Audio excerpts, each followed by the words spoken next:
I feel I'm that. trying to. I mean, I guess we got a lot to go over.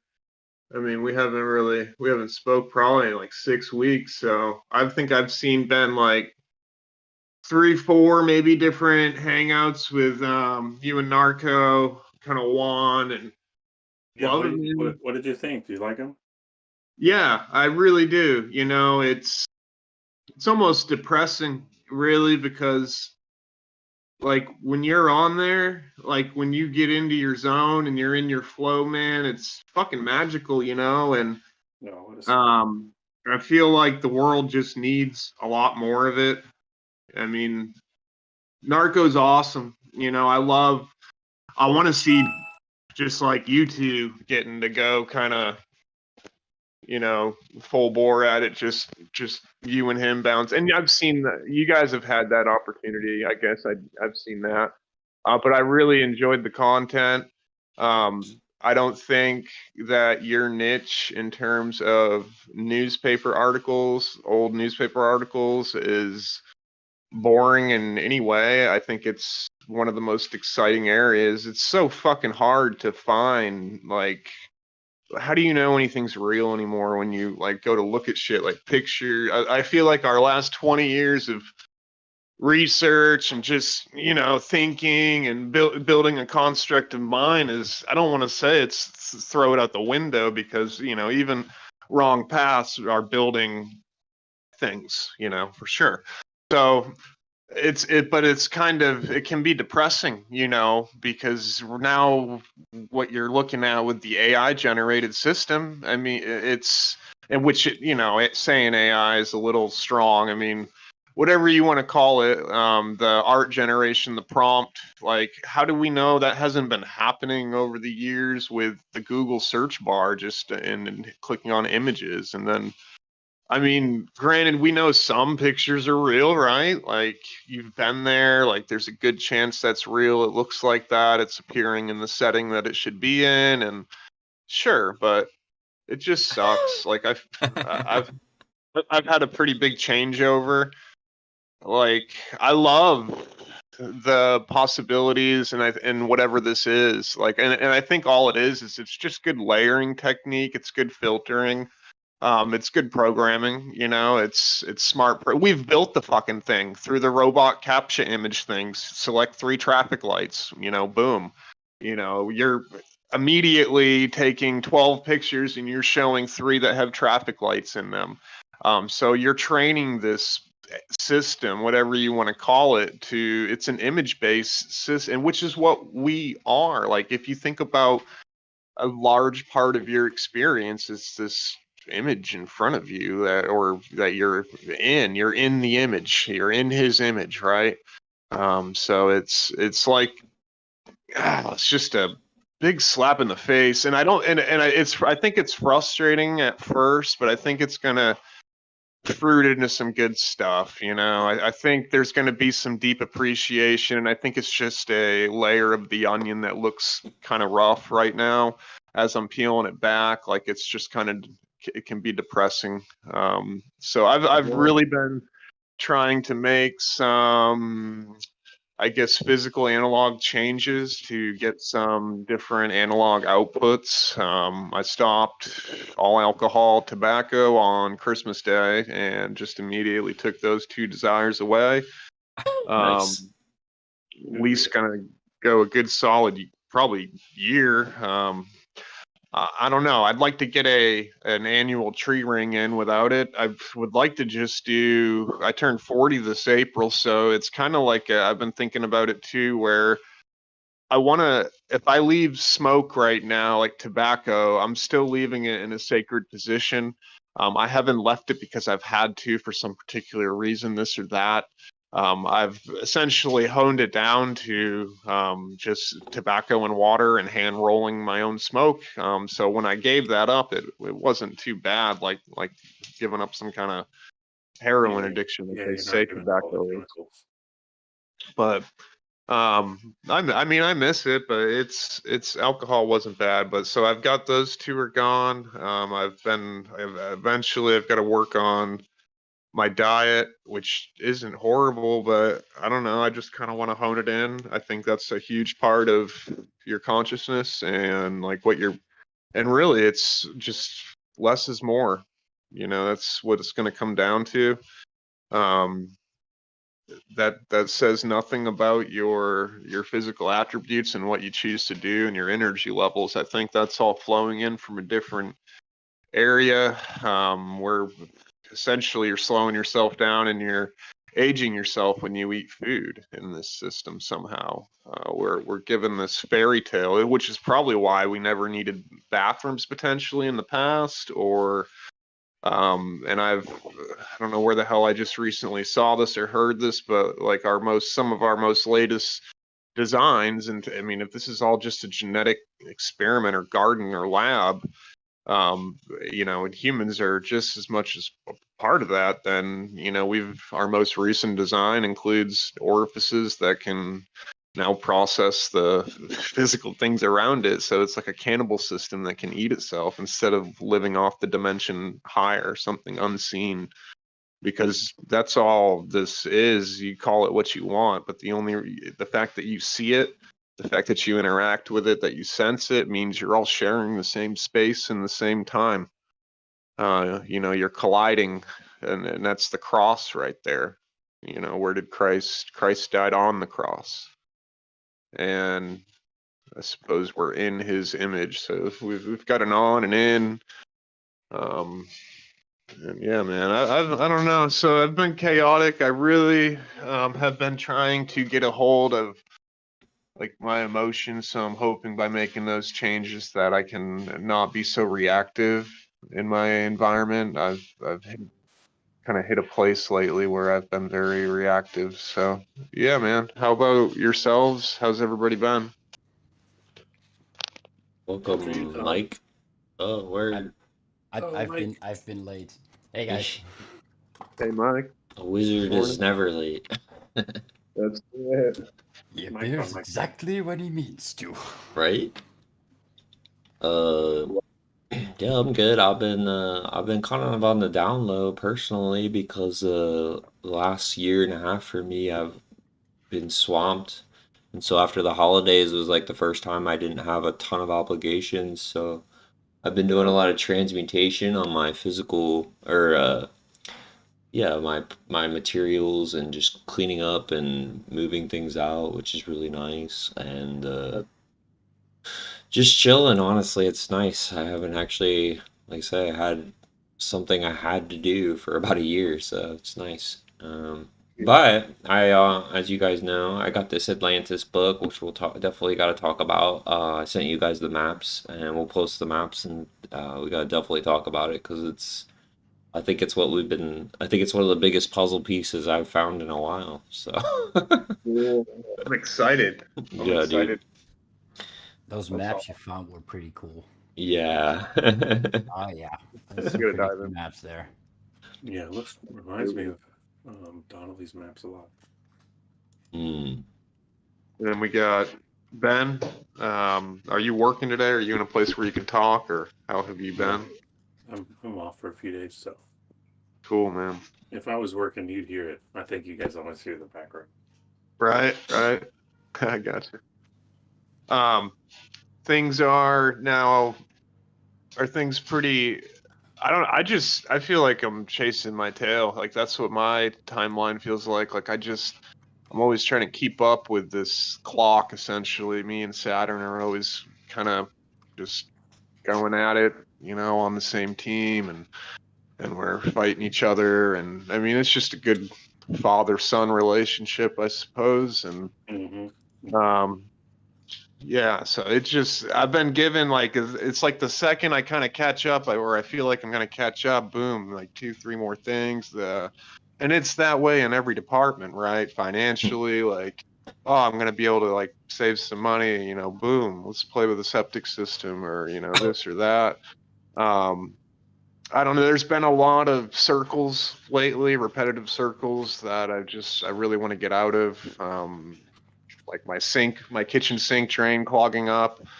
You know, I keep doing procedure where I'm not fully like solving the issue, and it just keeps coming back like a couple day later. So it's at this point, I just have very big things in my life that are just constant, like, and it's not that I'm lazy, it's just that, like, which fire do you put out first? You know what I mean? There's a long list of fires everywhere. I mean, this whole world is on fire essentially, where Yeah. I don't know, like, this is definitely the place to go if you ran out of things to do, if you like to help. This is a killer place to come. Like this, this will make the like I'm trying to think of like the cosmos's most philanthrope, like the most, just whatever can just give the most, like that can come here, and it will be actually be a test for that. There's just so much you could give here, which is kind of cool. Like, I don't know, I mean, think of how rare that probably really is. It's probably pretty rare, and that's probably just a concept in our mind that is fake too, that this thing even needs our help. I mean, Yeah, exactly. That's the Faust principle, really. If you read Faust, that's pretty much what that's all Right. about. Yep. Right? I mean, nature, and when we've seen this, we've seen nature take back things very fast. Like within it depends where you are. Like if you're in Florida, dude, that place will grow quick. You know, it will cover stuff up. It's just this place is constantly coming out and emitting and unfolding into this realm. It's like a place of constant birth and constant death. My cat just knocked over all the avocados off the top shelf. Hey, Bubba, come here. Let's get, yeah, we're not going to play up there. Oh, yep. Let's bruise that one too. Thank you. All right. Hey, Peter. Dang. The Hey, buddy. wonderful world of cats. How do you want to talk a little bit maybe about the Mercury retrograde that ended just a few days ago? And Yeah, absolutely. What do you Didn't make of that? I everything go pulled up the direct chart. or something like that? yeah, Yeah, we're in a Venus Saturn conjunction right now too, in Aquarius, which is, you can feel it. You can definitely feel the Jupiter Neptune energy that's close together. They're both in kind of that Pisces Aries region right there, that spring equinox area. You feel good. Amy says she feels good. I feel okay. Like I was feeling pretty good, you know, but it's I'm on edge. Like I'm like, what's gonna go wrong next? So maybe I'm not good.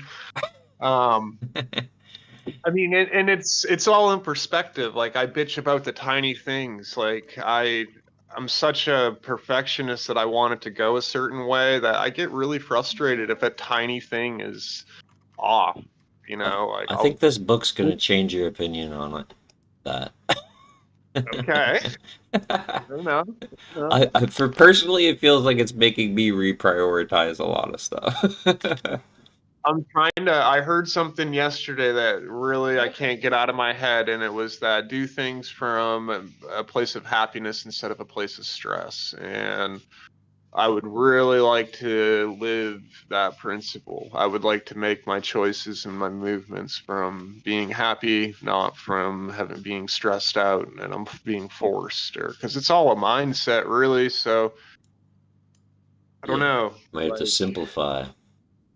Right, and that less is more. So I bought I went up and restocked up on some flowers yesterday in Michigan, and I bought a fancy bong. You know, I was like, man, that looks cool. That's gonna be awesome to use. And I get home, like I load that bad boy up, and I'm like just on my very first bowl. And since it's fancy, it doesn't have a nice balance position, like where it's nice and weighted, and it tips over and breaks the fucking spot where it can like a critical component, pretty much. So right there, like I didn't even get to smoke a whole bowl out of it, and I just immediately shown like less is more. Now you're gonna get out the blue. Yeah. And I mean, it's pretty much where I'm at with I'm pretty instant right now. Like things hit me fast. I'm being taught things as they occur. There's not much delay in my teaching. That story reminds me of a lot of different tribes, Aboriginal tribes. Their forms of divination were rubbing sticks together. We've talked about this on the show before, but I think that's like the most perfect baseline symbology of not only less is more, but path of least resistance. You know, if they can simply Right. rub sticks together, and as soon as they feel friction change, they know that that's a no or a yes, right? Right. No Right. friction is yes, friction is Right. no. So you're getting Oh some yeah, friction. and So, I mean, sticks in general, right? Like the tossing of the sticks too, like the throwing of the bones. I mean, that was a huge, and that is stuck through quite a few different cultures. I mean, it's even right up until now. We use that out west in wildfire. There's not much to do when you're out in the woods for hours, and they just having you post up on areas. So I mean, you pretty much got burnt sticks, and they've got the Indian fishing stick game where you'd just pick up 5 or 6 whatever sticks, and you'd go up to somebody and you'd tell them about the story about how the Native Americans they knew how many fish were in the fishing holes as they walked down the river. They'd say, no, that's not a good one. There's no fish in that one. Okay, there's 3 fish in this one. And how they would tell is they'd walk up and they'd throw the sticks on the ground, and depending upon how they landed, they would know how many fish were in this hole out here. Dude, so when somebody's not in on how it works, when it's a game essentially, it can go for hours. And when you have nothing to do in the wilderness, I mean, you can really start to piss your pants laughing after a while when the people that are in on it know about it, and then the people that aren't in on it are just confused, but they really want to know, they want to know how they know based upon, because you have some people in the crowd know. So anyways, I don't know if I should give it away or not, but I guess we will. So as you throw the sticks down and you're talking, and you've essentially got your hands like, you're throwing up 3 fingers, 2 fingers, or 1 finger, no fingers, 10, like you're holding your hands up, like you're always showing your number somehow, and you're being aware of something beyond the words. So it's like a Native American teaching game of being able to see past what somebody is saying, what's really going on. And a lot of people will get caught up in the story right away, so they'll never miss the cues and the signals that are right in front of their faces. So and usually it starts with nobody knows what's going on except for maybe one person. So that one person will shout back, hey, I know how many's in that hole. There's 3 fish in that hole. And then the person playing the game will be like, yep, that's it. This guy's got it. 3 fish. And can anybody else see? And then you throw him again and nobody gets it. And he's like, 6 fish. And you're like, yep, that guy's got it. But nobody else can get it. And they get frustrated. And yeah, anyways, sticks, divination. And that's like a cheap trick situation there, but it's also a nice time consumer, and it teaches you a very high principle as well. That, it's right in front of your face. It's right there. It's never left. the longest lasting forms have always been the most simple. Right. Absolutely. And think about what the battle is what is Christ? What is the crystal of the Christ is essentially that which is least subject to whatever radioactive decay is, whatever contact with oxygen is, however everything deteriorates in this realm. Crystal and quartz, that's going to be some of your most densest things. You would use that to cut everything else. It's a lot harder.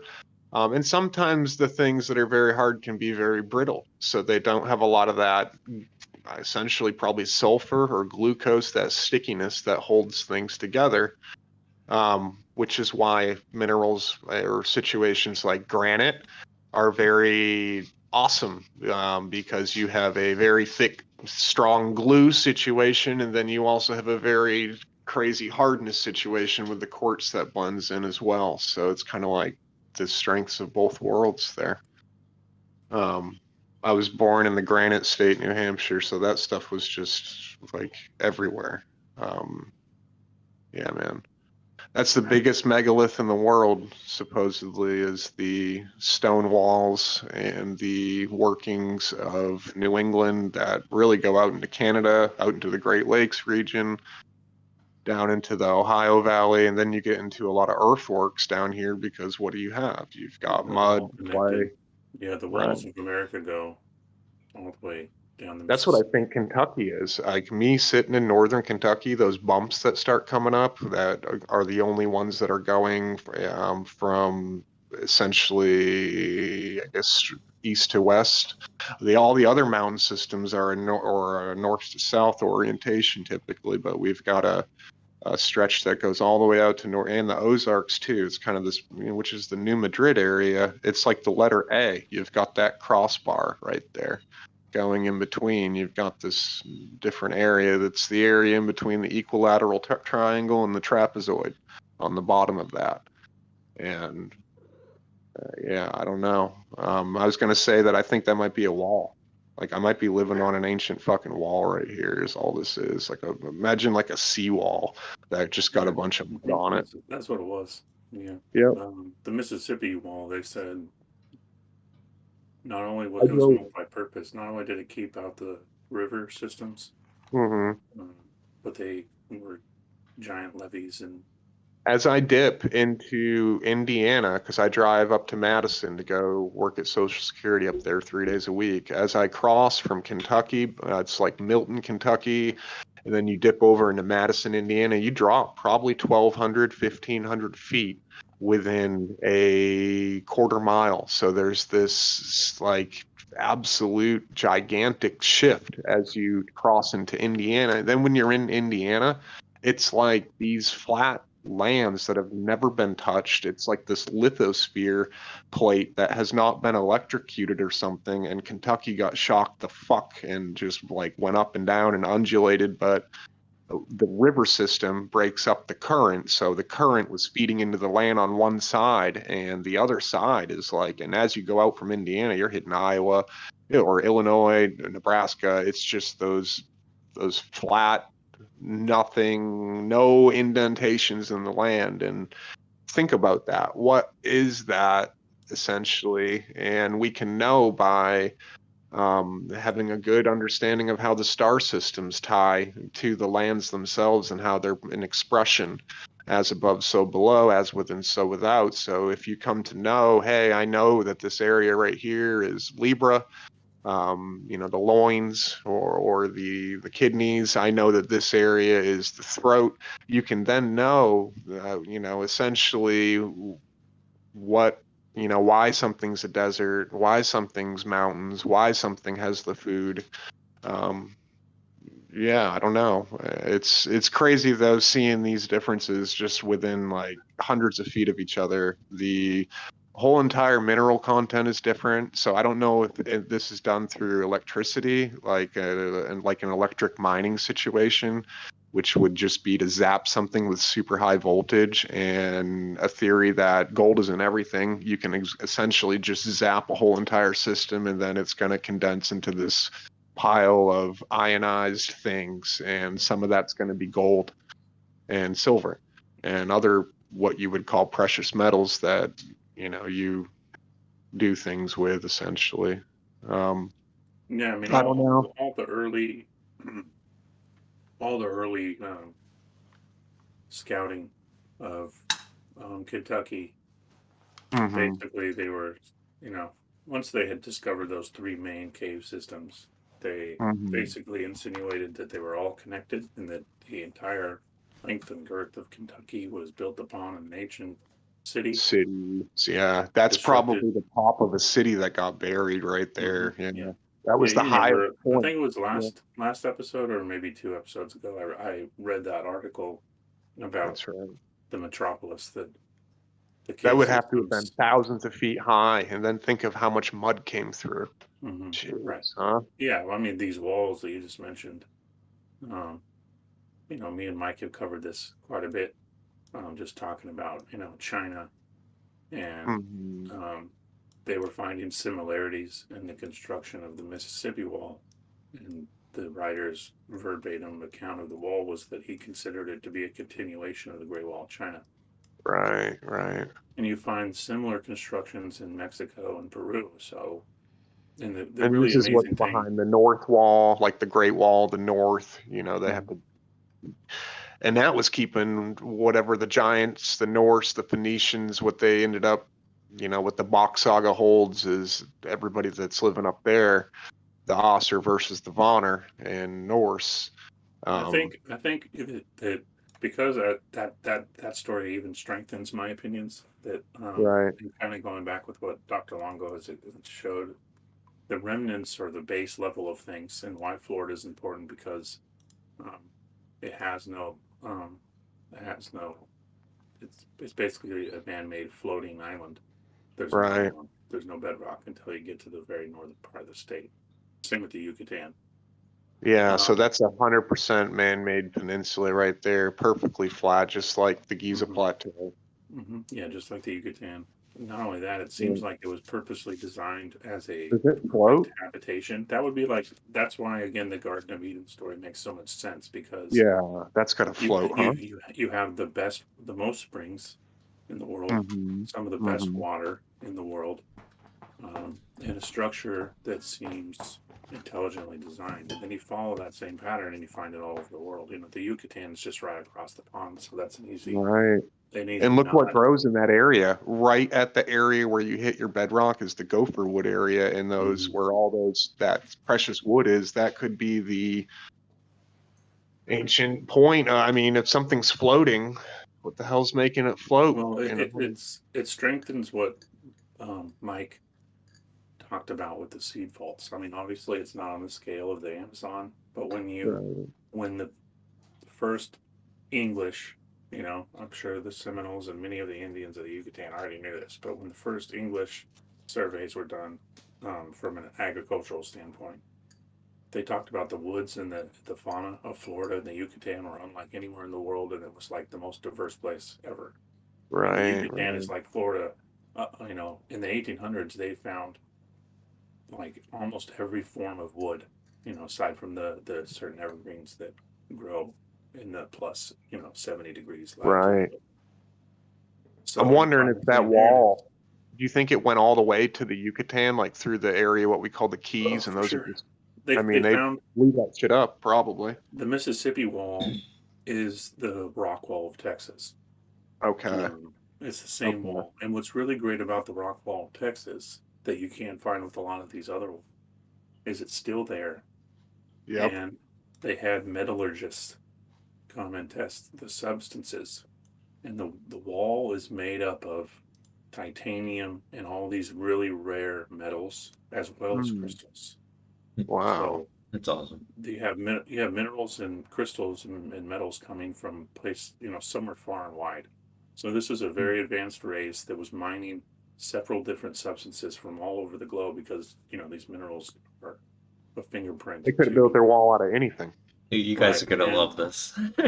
this is and me and Todd have talked about this because Edgar Casey when he describes the Atlanteans. So I'm thinking these people um, the Kentucky stuff, all the subterranean works, I would say are possibly even a race after the Atlanteans because just by size alone, the Atlanteans were probably 20 feet tall, maybe taller, maybe 30 Right.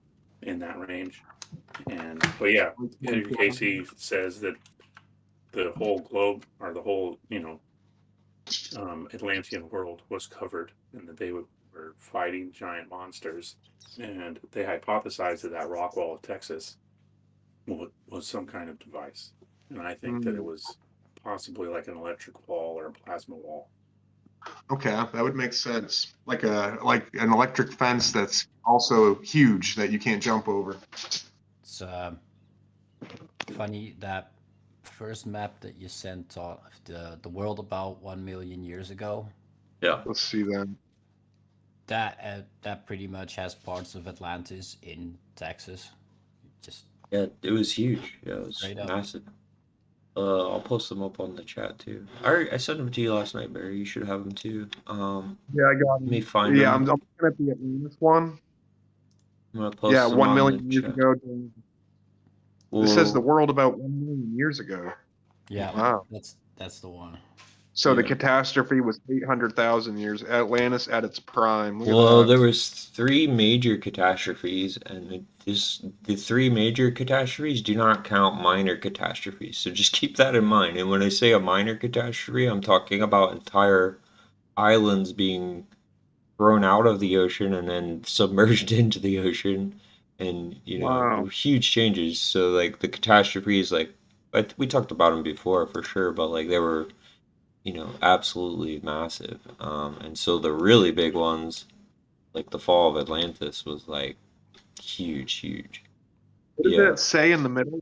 That says, this would explain those straight line, essentially canals under the ocean. Those are just all canals then. That's crazy. So they essentially all those lands right there we're looking at from the center towards the west, I bet were croplands. That looks like the top of a cauldron of a volcano.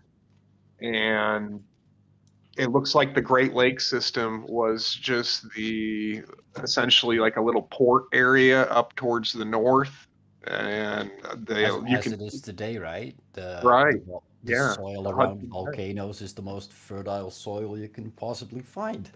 Right. And look at what's north right there. You've got Iceland, Greenland. So yeah, I mean, we're looking at maybe this is opposite the Pacific Ring. You have an Atlantis center. So if on the other side, if you have a ring of fire, I bet you have a center of fire right here. I bet that thing blew the fucking top off.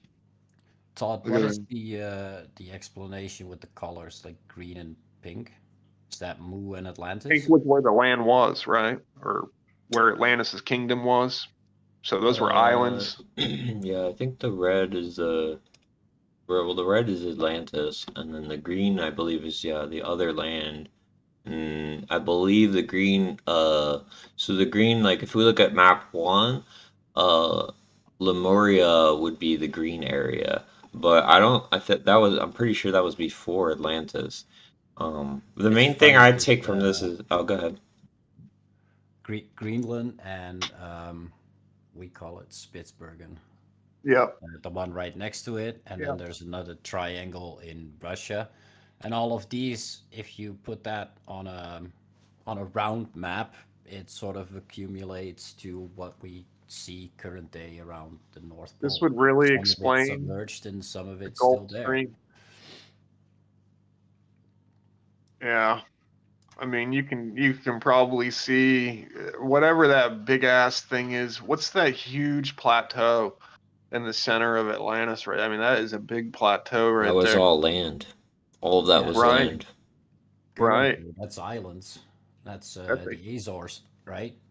right. I mean, and you know what? They That is they that even area we mark it. recently looked at, the You coast see of the black Africa. little dots. If you enlarge the map, Uh-huh. there's the plateau you describe and the five black dots. That's pretty much an indication of where the Azores are right now. Okay, yeah.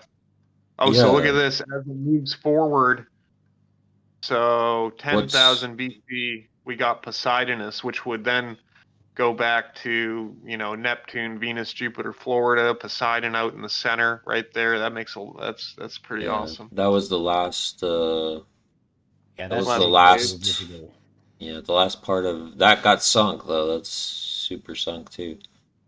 The cool Wow. thing is Ireland up there, you could see on the first map, that's supposedly like the highest points of where Atlantis was. So like if you go to Ireland or whatever, like that's you're pretty much on the remnants of a million-year-old culture there.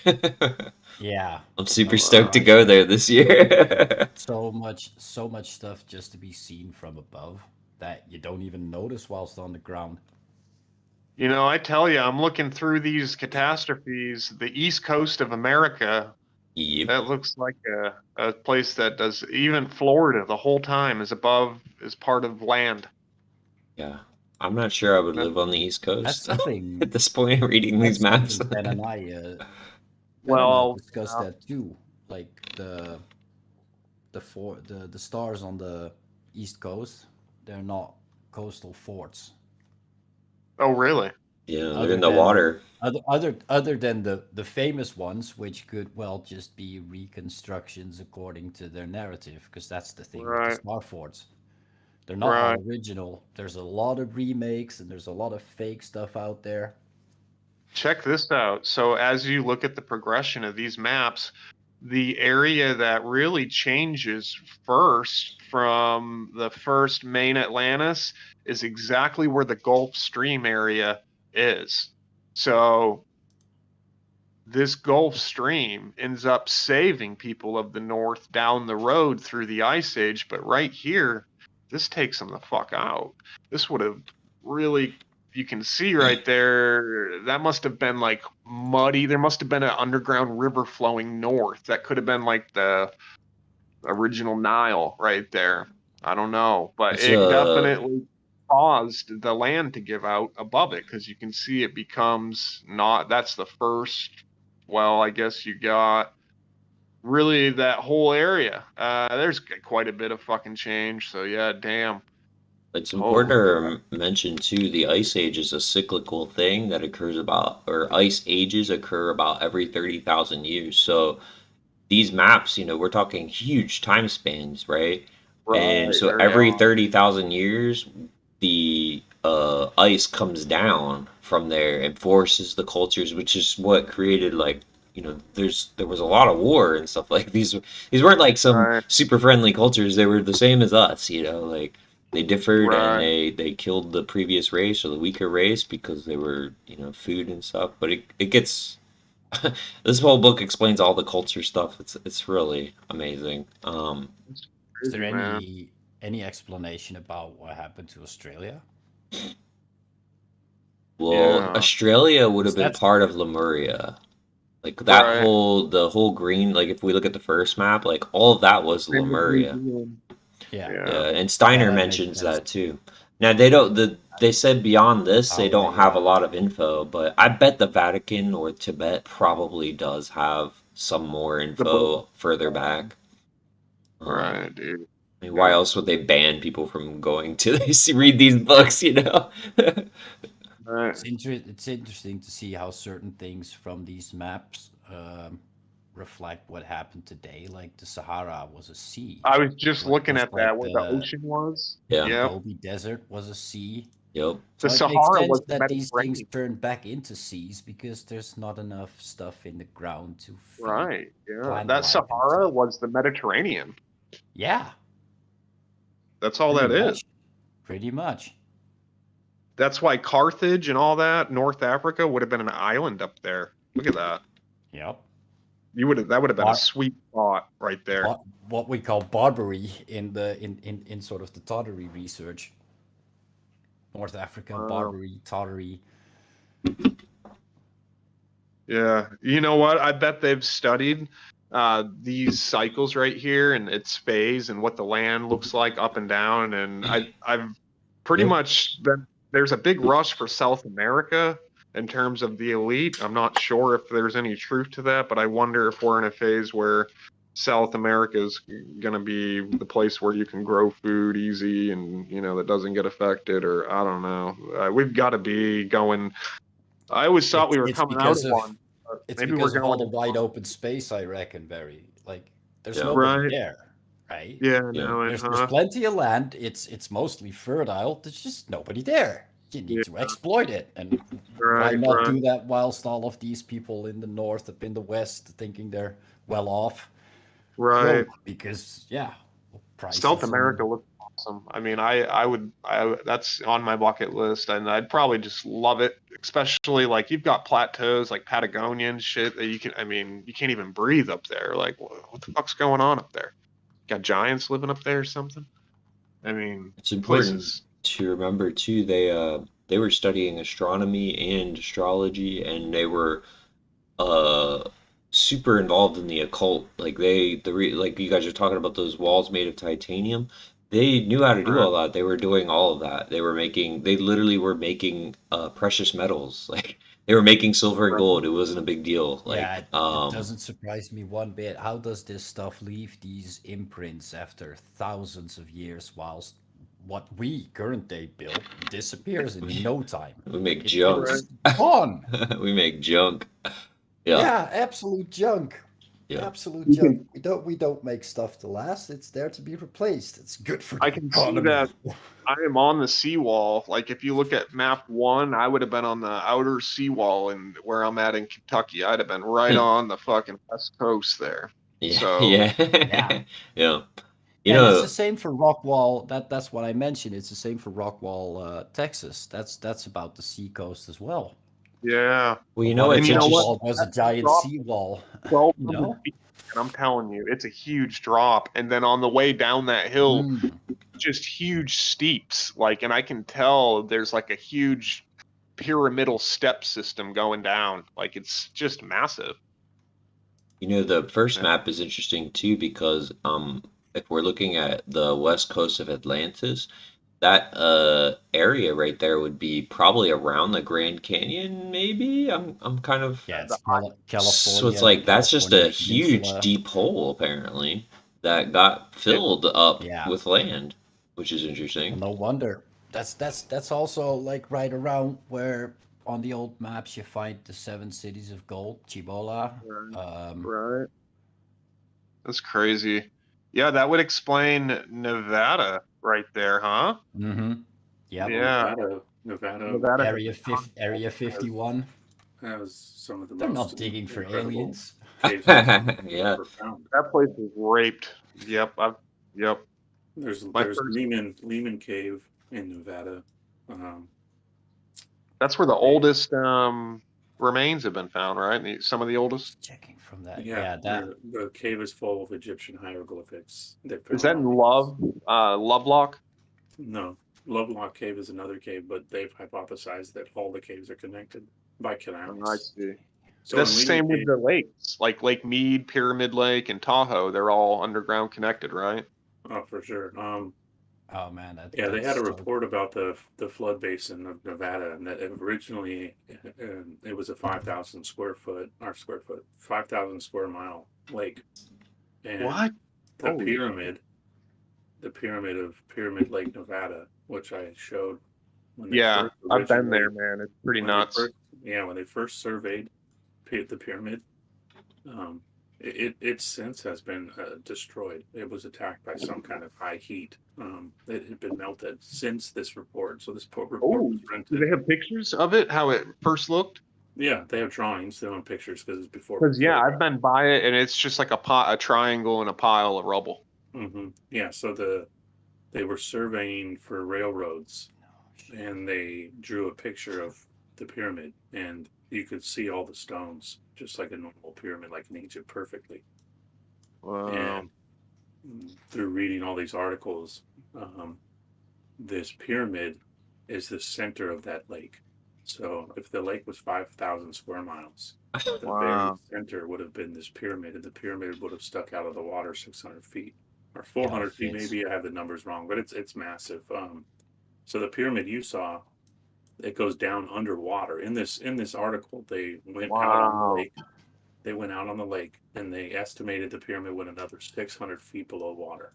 Wow. So it's a 1,000-foot pyramid, and yeah. So the stones are still clearly visible. They got up and walked on the pyramid. So you can still go today then and probably see underneath all the no, the form of the lake has been destroyed. It's been drained, right? Yeah, the water has all been changed, and yeah.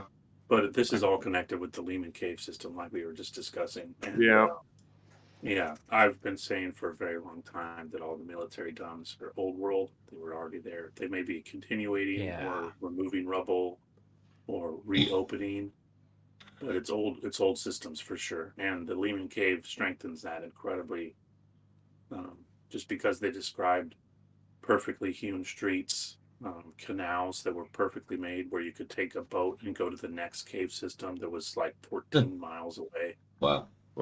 I feel like Hollow Earth is becoming more apparent to me, especially looking at all this stuff and learning all this stuff. That's what it feels like. I could be wrong. Yeah. There was some fabulous writers who were saying that the lost tribes weren't lost, that they just went underground. Yeah. Right. They Ben, they from left in their eye. Levi. Mhm. And again, I challenge anybody that's read as many of these cave articles as me, or Yeah. and they definitely found some caves that had very recent activity to a large extent. I mean, the caves in the Ozarks alone, 300 plus mile long caves. They, Jeez. they didn't have the manpower or the food, or the lighting to explore, but they had mapped over 300 miles in the 1800s of those caves and found all kinds of incredible things. Skeletons of giant animals, 20-foot cave bears, wolves that were 10 feet tall at the shoulder. That's Atlantis time stuff, yo. Hey, Hmm. Yeah, I think it's even a slightly step away. Perhaps Yep. not, because obviously Casey said the largest animals that they were fighting were in the water, but there were giants on the land as well, and they found mammoths that were, um, I believe the tusks were 20 feet long. So you can imagine how big a mammoth would be. 20 foot long. Wow. That changes the narrative a little bit. Yeah. Ben. Yeah. If you take a look at the first map, Hmm. would you say like the area just north of that California island? There's a bunch of islands around it. Would you say that the smallest island right north of it is I was north of looking at that. Portland, and the other one to the right of that is Mount St. Helens? Right. Oh man. Oh no. That's Like right if you there. take It the lines up just from the top of my head. like This would the explain. California island, if you take a look at that map, is pretty much, well, the Rocky Mountains. It's Right. the border, Colorado, it's New Mexico, Arizona, Colorado, Utah, Arizona, biggest area of Wyoming, Idaho, Got Oregon, and You're then not. Wait. Washington is underwater. You're not talking about Todd's Oregon. map. Sorry, You're not You talking said about Oregon. Todd's map. once again. Are you talking about the map Todd posted? Yeah, so the first map of the ones that Todd posted, so the oldest one. The oldest one. Okay. Oh, So okay. the Yeah, area yeah, just north of Portland yeah. Hmm. looks Yep. like an island, Hmm.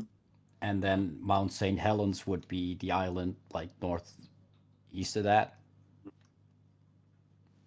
If No. you compare that to Yeah, it's Vancouver close. Island, It's Yeah, close. Mount Rainier probably makes more sense for the island. That would be Mount Rainier, and Is that Grant Mountain? That might be Grant Mountain near the coast. I'm going with y'all guys. You live there. I'm just looking at it from a Google Earth / That's this a map magical. perspective and comparing. You know what's neat is when I lived in Idaho right there, I lived in southern Idaho, and I would drive to the coast to Oregon. They had a couple different places.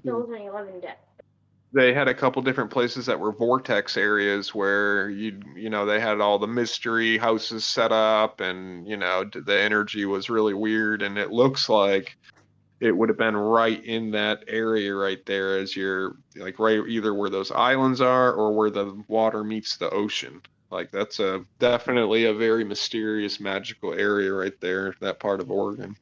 There's a triangle, Shasta's right in that area, and then it connects to Grant Mountain in Oregon, and then another one in Cali, I think, somewhere, or I'm not sure, but I know Shasta and this Grant Mountain are two of the really important ones. Yeah, what's funny too is that Lehman Cave, um, you had two groups of people from Nevada and from California, all at the same time, fighting over the fact that was Shasta the Garden of Eden or was Nevada, because of Right. what they were finding in Shasta Mountain. Again, Mm. Shasta Mountain, it's a mysterious place. There's a lot of good books out there, but they were, again, caves so long they couldn't map them all. Hieroglyphics, mummies. Same thing with the Lehman Cave in Nevada. And the explorers from both parties basically were saying the cave systems in Nevada seem to be older and much, much bigger. But again, connecting the dots, I think all of them Right. were connected, perhaps. You or know, at some least of those large deep chunks. mines are like 7 to 10 miles deep that they tell us about. I used to do wildfire in like Gerlach, Nevada, and then McDermott, which is on the border of Oregon and Nevada. And we would go south, and I mean, they have huge, most of the work and business in the like Winnemucca and all those areas are mining situations.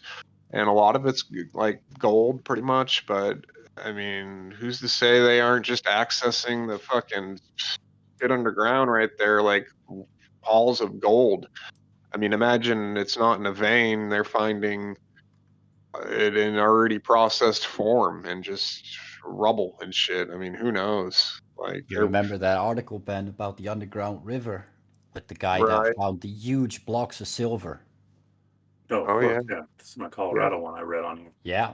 yeah. That one's Yeah, that's the best article all time. gold, So, gold and silver in like and 5 lights, by 5, 10,000 pound ingots. eternal flames. Yep.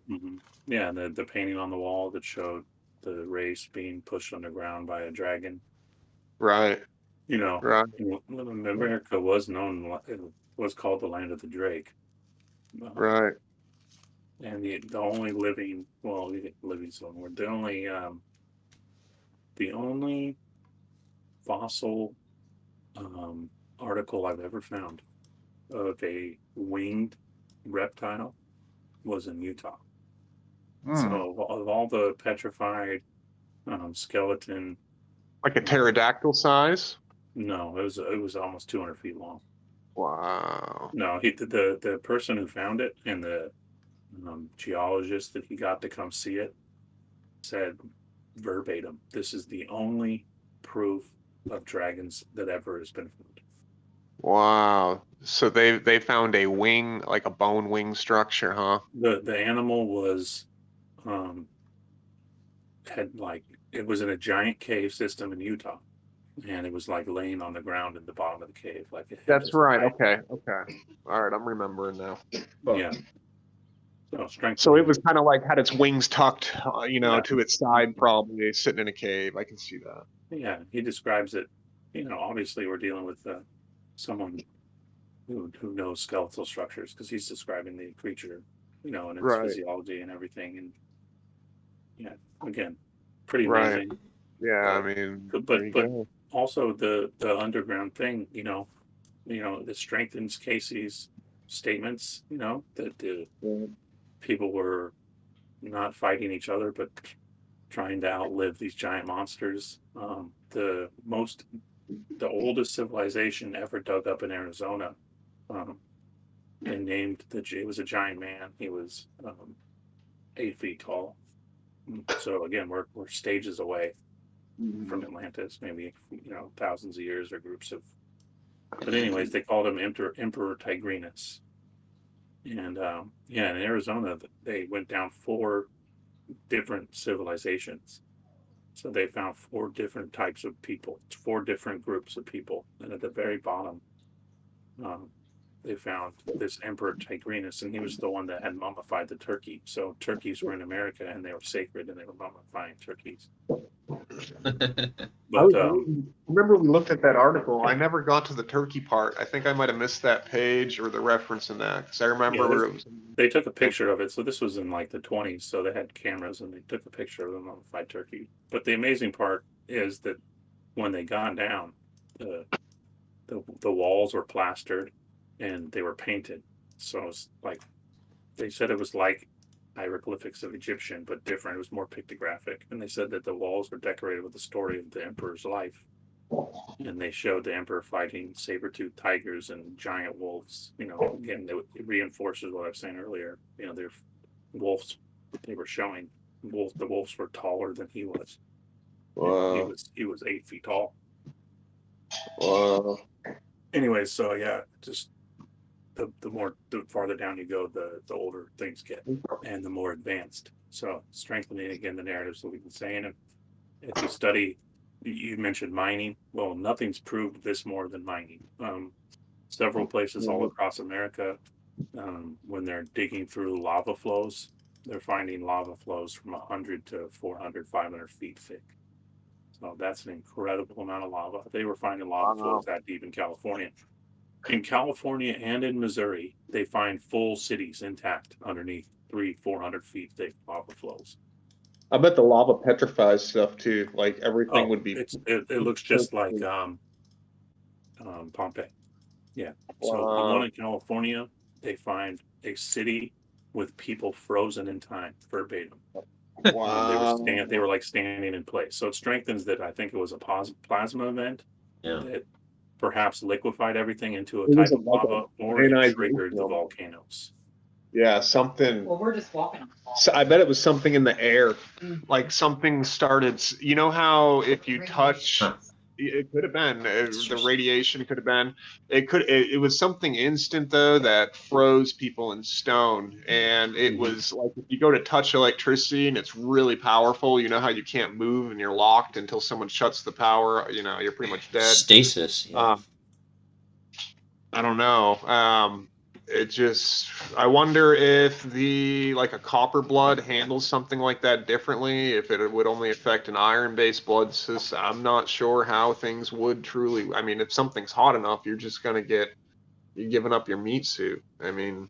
It could have been weapons. In the book, they're talking about, they were, even back then, they were basically making chemical warfare, like bombs that would just kill entire populations. So yeah, I don't know. Yeah, it strengthens what I've been saying about radium.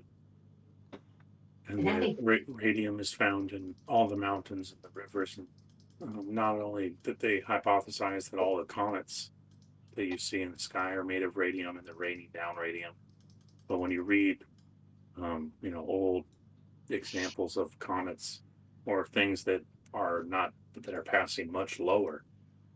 The Black Death and some of these plagues, they describe orbs in the air raining down material. Well, you heard about that one that we're supposed to have a rare comet or something, right? Yeah, I think so. But not the ones that are like you need a telescope to really see them. You know what I mean? I'm talking like ones that are flying right above the city. Yeah. You've seen the drawings. I saw one the other day.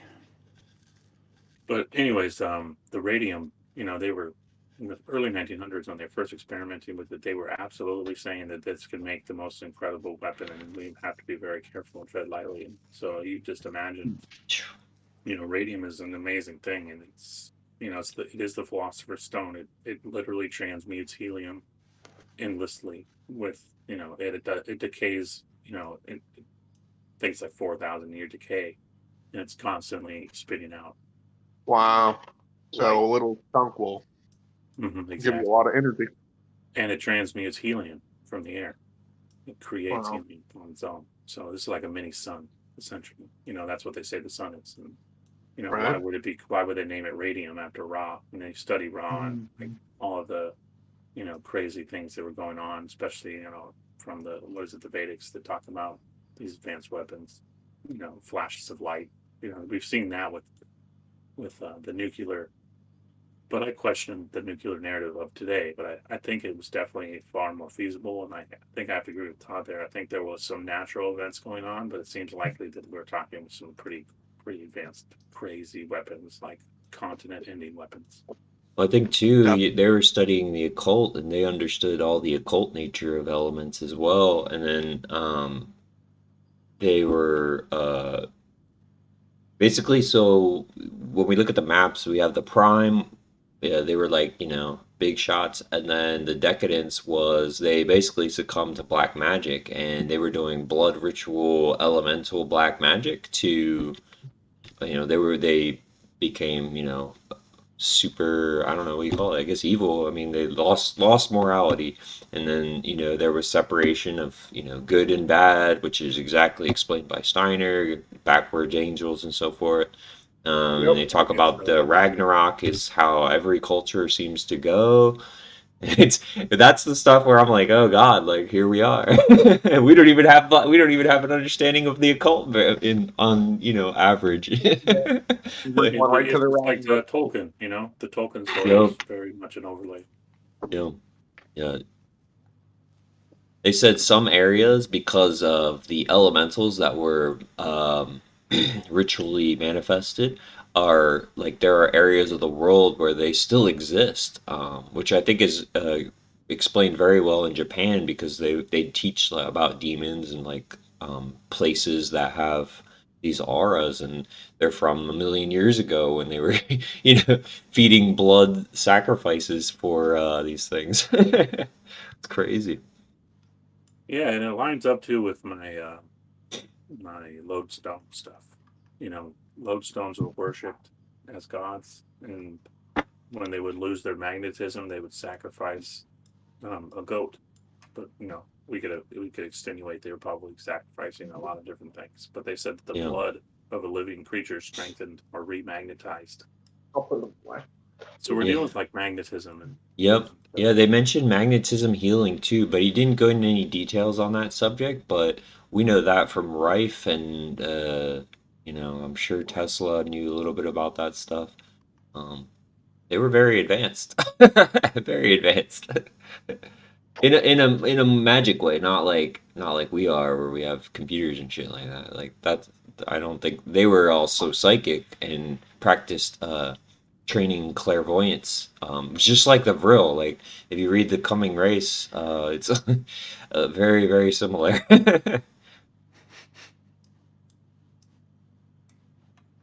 yeah, it all connects for Smoky sure. God too. Yeah. Yeah, exactly. Smoky God for sure. Smoky God vibes. I mean, um, the first deep um, north studies from a migration standpoint, they described the animals are all migrating north. Like once you get over a certain latitude, they stopped going south and they started going north. So Mm, it's interesting. it's awesome. I want to read Edgar Casey's take on Atlantis and try to get a decent translation of Plato's stuff on Atlantis too next, and start putting a the picture together even more. Uh, they had What's flying interesting too vehicles. about Casey is the Native Americans when was it DeSoto or it wasn't DeSoto? It was Ponce de Leon. They confused the names. So when he landed in Bimini and they told him he was in Bimini, and they said no, that they were saying Florida was Bimini. So what Hmm. if they've been calling the names wrong the whole time and Florida was really Bimini? And from Casey's standpoint, he describes Bimini as the edge of Atlantis, which strengthen again the whole concept we've been talking about. And you know, the Mediterranean isn't the Medo is from the Meso, and the Mesoamerican is the Fertile Crescent, and Hmm. that strengthening again what I was also mentioning with Longo about the Phoenicians weren't actually a race of people; they were a secret society of mariners. Right. And, It was like the merchants or traders. yeah, They Yeah. gained power. When you have the power of taking resources from different lands and showing them I mean, you wow the whole fucking land with this new shiny thing coming in. Like, it's a lot of power. yeah, and Longo's done a great job of showing the bridges there in the language and the Finnish. And I had found an article that showed that the Babylonian and the Chinese language come from the Finnish language. Um, Mm, but yeah, and again, you have to go out on the limb with a lot of the stuff. I'm talking about building whole continents essentially. But I've hypothesized that Cuba is the Kaaba, and that just like magnetism penetrating energy or creating energy, the Gulf of Mexico is shaped in the letter Q, which is the fifth mm, element. It's all mm. circling back. It's also the sperm entering the egg. Yep. Um, Fertilization. yeah. So, and you already know, magnetism you know, is a living thing. We're all essentially Right. part of the Taurus and the Torah, and the Torah being a book about magnetism. And Cuba is the sperm entering the egg. We're entering the Fertile Crescent, that is the Gulf of Mexico. And to kind of humor these ideas, we're dealing with a race that could create whole states. And yeah, I Right. mean, me and Mike have been talking about canal systems that cover millions of square miles. When you mentioned the ones in the down, it strengthens that whole hypothesis. We're dealing with a culture that can create canal systems and agricultural systems that can feed billions and billions. I mean, the one in Africa we've talked about on the show before could feed like 100 billion people. So large, you can only imagine. And we've mentioned also and shown the whole Middle America was absolutely grafted. I mean, the 1 by 1 is it 1 by 1 square miles? No, it's like 10 by 10, Mike. I'm spacing the dimensions, but you can Oh, go it's and Google different. it. It's different sizes altogether, but it's a grid pattern. And Yeah. It looks like Different it was blocks. burned onto the ground from above, and they I've been just started. uncovering similar patterns in Siberia now. Right, right. So they're everywhere, and the fingerprints of a incredibly advanced culture, even up until the recent time. Because for that system we were talking about in America to be still visible, either it was spared from a cataclysm or it was post the more recent one. So it's up for you to Right. decide which. But Hmm. it seems like this advanced culture is probably still alive and well, and I would venture a guess to say that the extraterrestrial is just extra. It's just below our feet. Right. I bet Uh, it's like you just got to sail north. Yeah, or that as well, for sure. But yeah, I think the Atlantis narrative is just continually kind of going back to the never ending or never answerable questions lend themselves more to answering the unknown lands part of it. It's Right.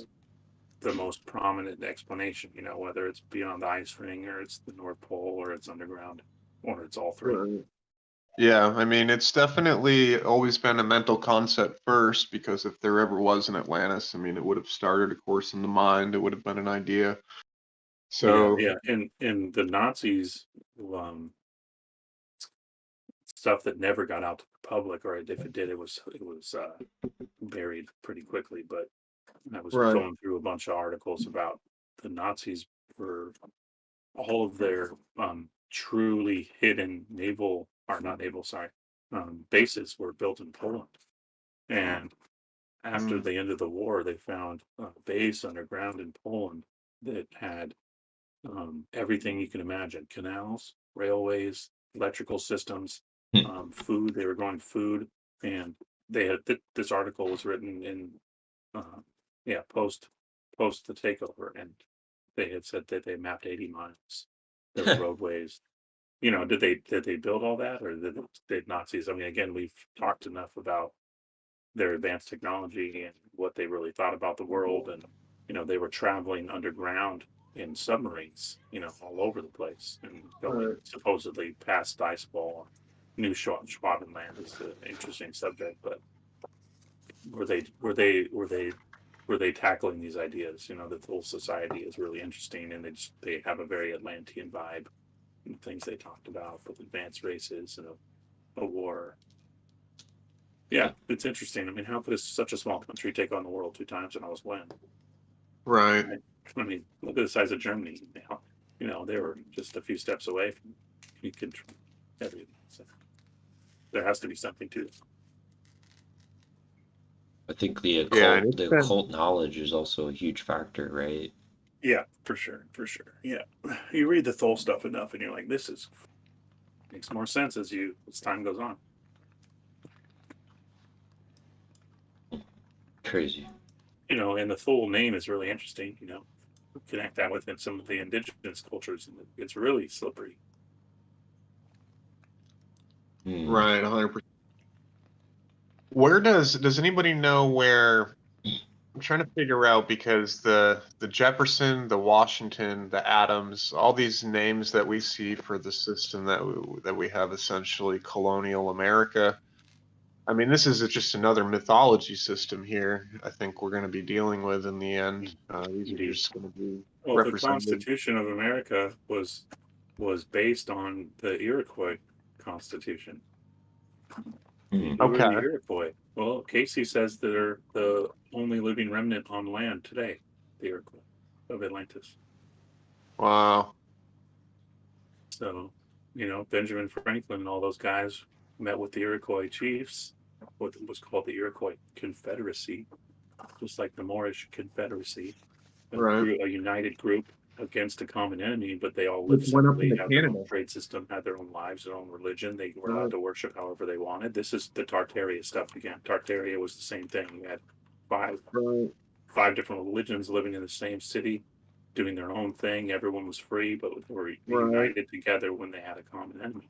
So America's just the new Tartaria. It's just the new place where. Yeah. Well, and you know, you have the last remnants, because again, this reset that has become so popular in the Tartarian narrative, you know, the 1800s, you know, mid 1800s or late 1700s, it was worldwide, and Right. so connecting the dots, it's fairly difficult, but you know, it seems likely that a lot of the indigenous Americans or some of the more northern tribes had a deeper connection with all of this stuff. You know, connecting these Now, esoteric subjects is key, because the Thule Indians were, you know, trading with the Basques, and they were trading with the Iroquois. There's some interesting connections there. The Basque language is also obviously connected with Atlantis. They right.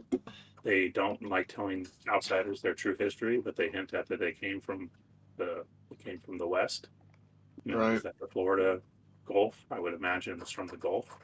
The Etruscans that we think of as North Africans, right? The early kings of Italy, they came from Mexico. Right. So yeah, there's a lot of interesting things. The language has been the key for me, using Yeah. language and making the bridges through language.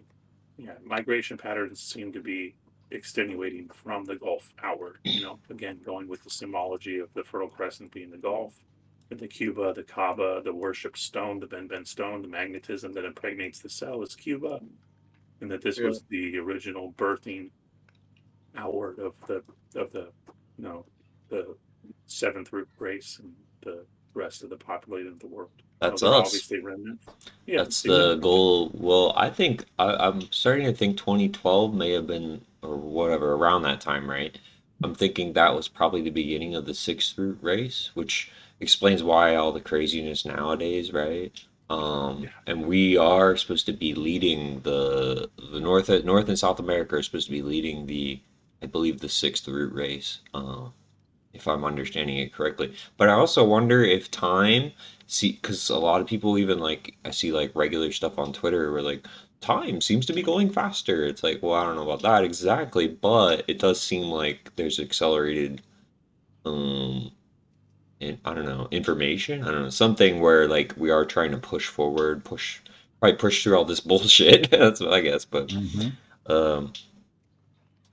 you know, like I said in the beginning, I feel like I'm chasing the clock. I mean, but I've always kind of felt like that in life. But yeah, I felt like, because when you were talking about that, I've had some of those recently too, and where it's just like everything you do is like something else happens, or you're like, or like you just get shit on real quick, and you're like, what the hell? And I hate being late. I think that's just something most people maybe wouldn't notice it or call it late if they were, you know, I have appointments during my day at my job all day. I have like 8 to 10 different appointments where I get a half hour, and I get to, you know, you get to fucking put your retirement claim in. I'll set you up and get everything going, make sure it's good, and send it off.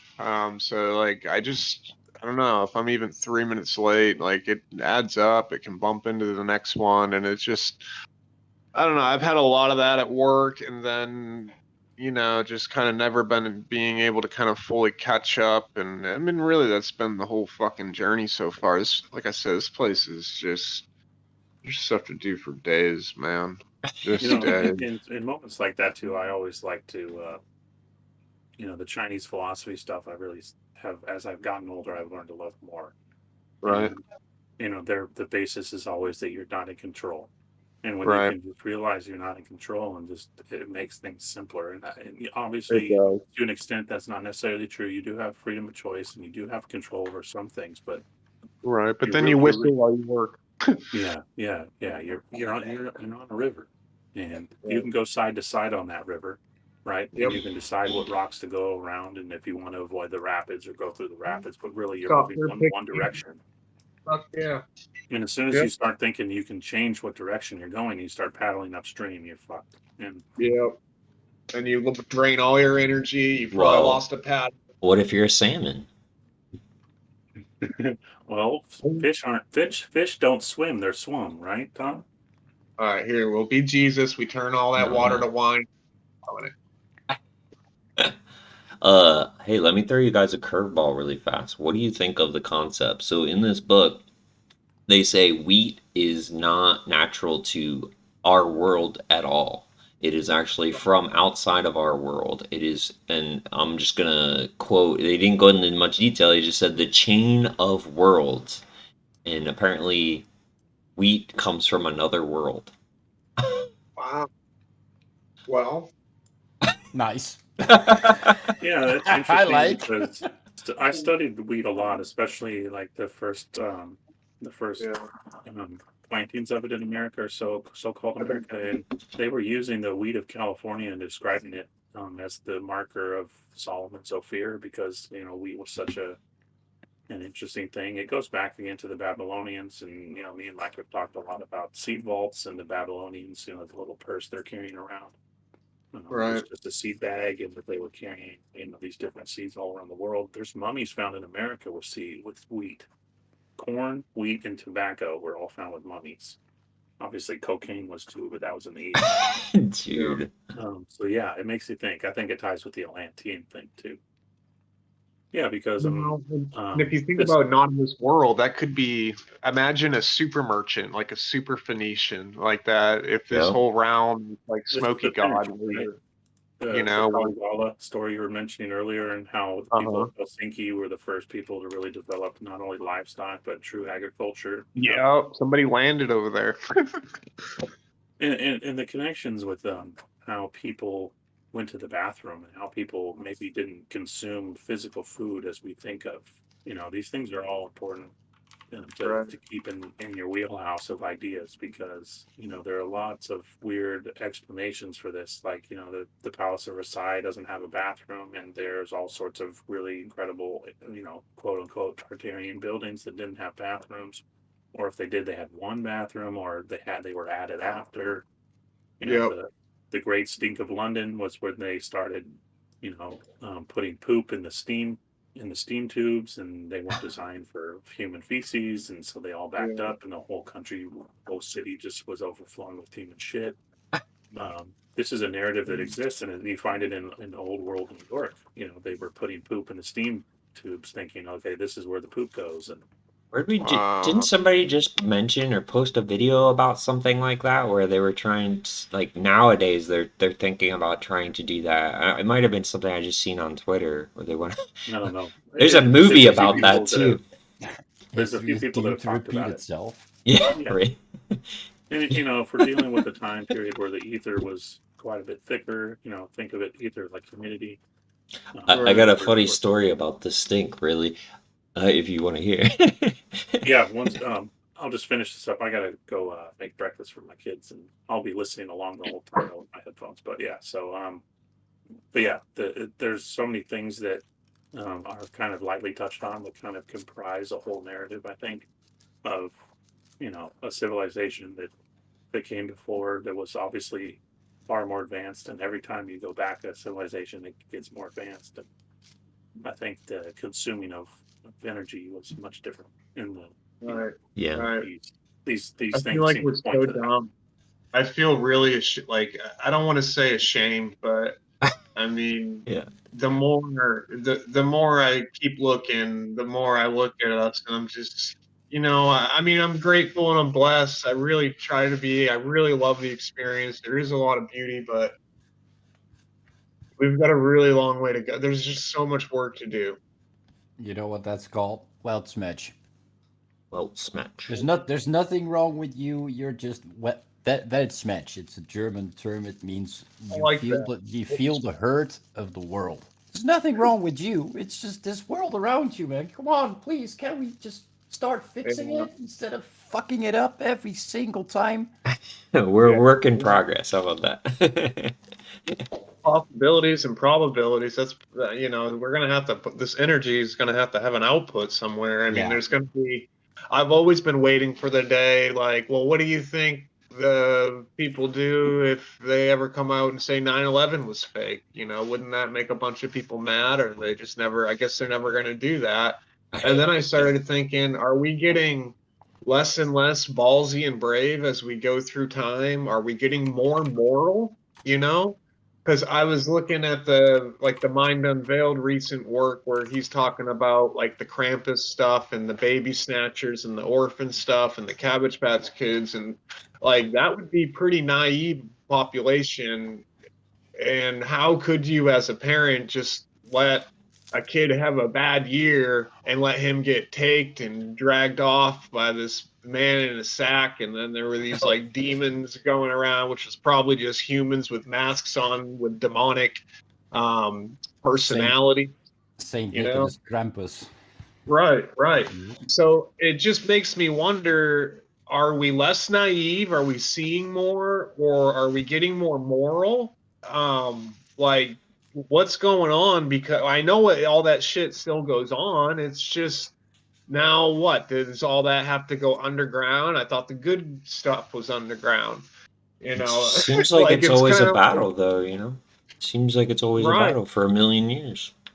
And Yeah. it has to be a battle of self, and it has to be a thing of mind where it's allowed in the mind because none of it's been done yet. It's only bad when it gets brought into action. Like to have a dirty mind can give you the possibility of dirty action. So you definitely want to try to have a pure mind and pure thoughts. So there's just no possibility of any kind of actual world presenting itself of hell, or I don't want to say hell in the bad sense, but Yeah.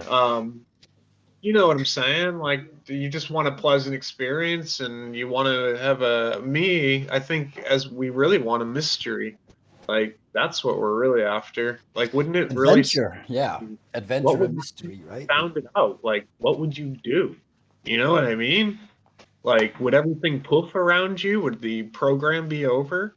Like, what the fuck? What the fuck is this? Are we looking at a giant testicle, and are we each the sperm fighting for the fertilization of some egg? Is that, I mean, in a mind of, I mean, who the fuck even knows? Like, I don't know what this is, but it's pretty. I've been saying from my own form theory that we're living on a circuit board inside an enormous skull. I like that. I like And that. all the evidence leads to this being a giant circuit board. So, do you think there was a not wrong giant there. natural? Do you think there was a giant biological being that got a chip inserted? Maybe it was a bio titan, like Right. So, or maybe it was like that from the beginning. straight from the Marvel comic, nowhere. Right. That, It does look like a circuit board. that huge skull that floats through space at some outer edge and it's being inhabited by all kinds of traders. Well, you scale that up a bunch of times, you turn it into Right. a planet. Like You know what, you though? paint the inside of the dome of the skull conveniently blue, and at night you turn the light off Right. and everything gets dark.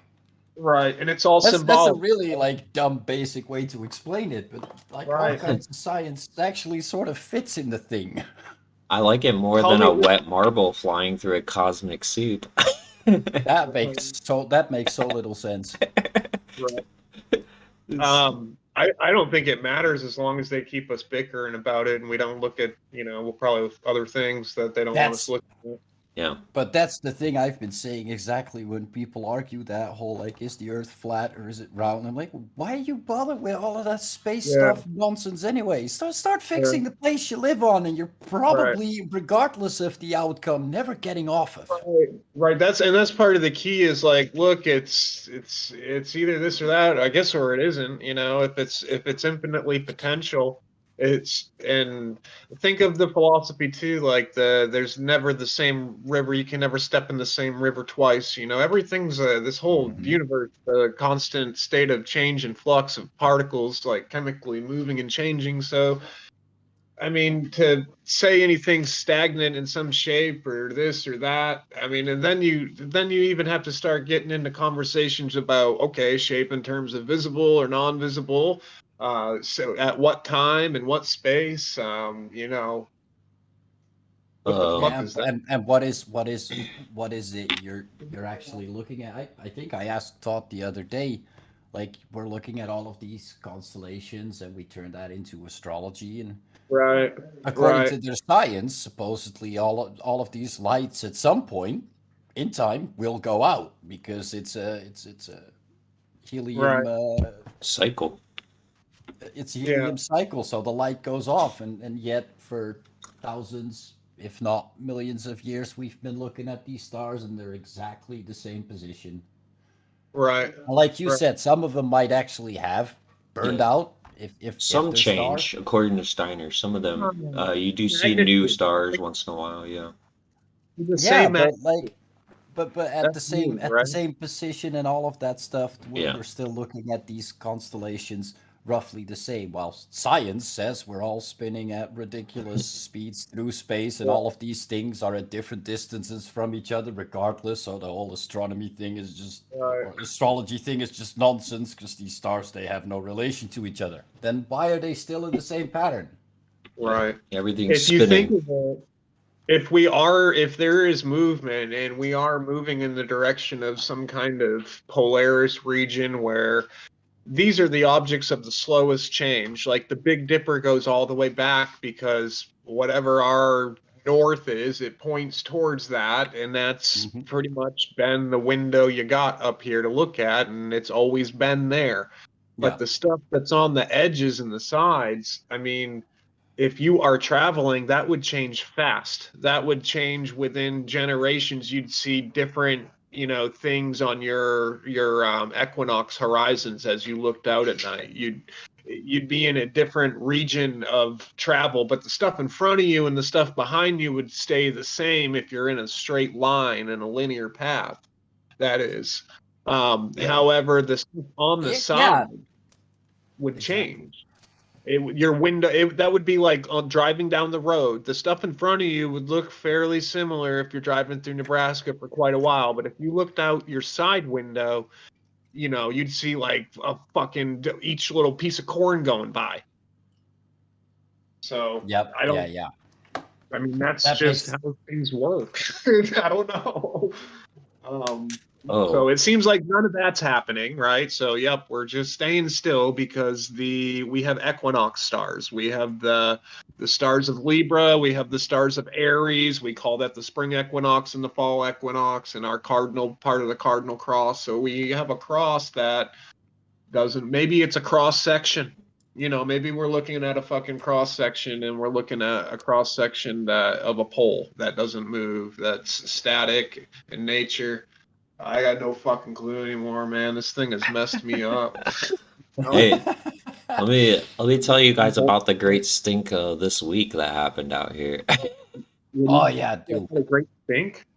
Dude, yeah. Well, I'm so glad. I mean, obviously, I'm not surprised because we always have synchronicities on this show. But like, um, this week, I was driving to work. It's only about 10 minutes. It's like two roads, straight shot, pretty much, right? And on like, this is kind of a college town too, so there's, it's like a lot of Right. traffic, and this is like the just above the school area. Well, like apparently someone must have hit a skunk like Wednesday or so at night. So like that area smelled like skunk, and I think because it's like a main road, like it goes straight for miles and miles, right? So like that stank was literally, it went for whole miles down the entire road and lasted for like 3 days. Like the whole like it actually came all the way, the smell even came all the way up, which was like 5 minutes north, up my way. Like you could smell it. I was like, this is a way to clear a city if you wanted to. Just kill a few skunks. Like that skunk like really went out like big. Like I'm gonna Yeah. stank I up was everything. poor skunk, but man, he really changed the world. Dude, for 3 days.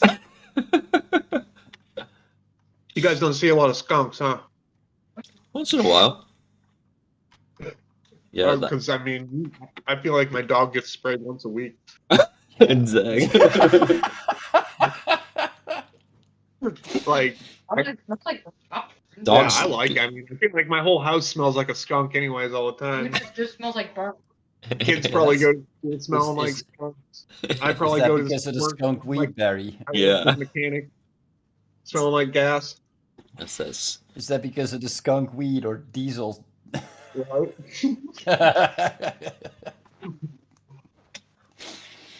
I just tell them it's only CBD. Doesn't have any of that mind shit in it that messes you up. It's just for the military going to war shit. CBD. And they're like, oh, okay. Yes, sir. Yes, sir. But you have to buy a little bag of CBD stuff, only CBD, and just have it kicking around. Smells the same.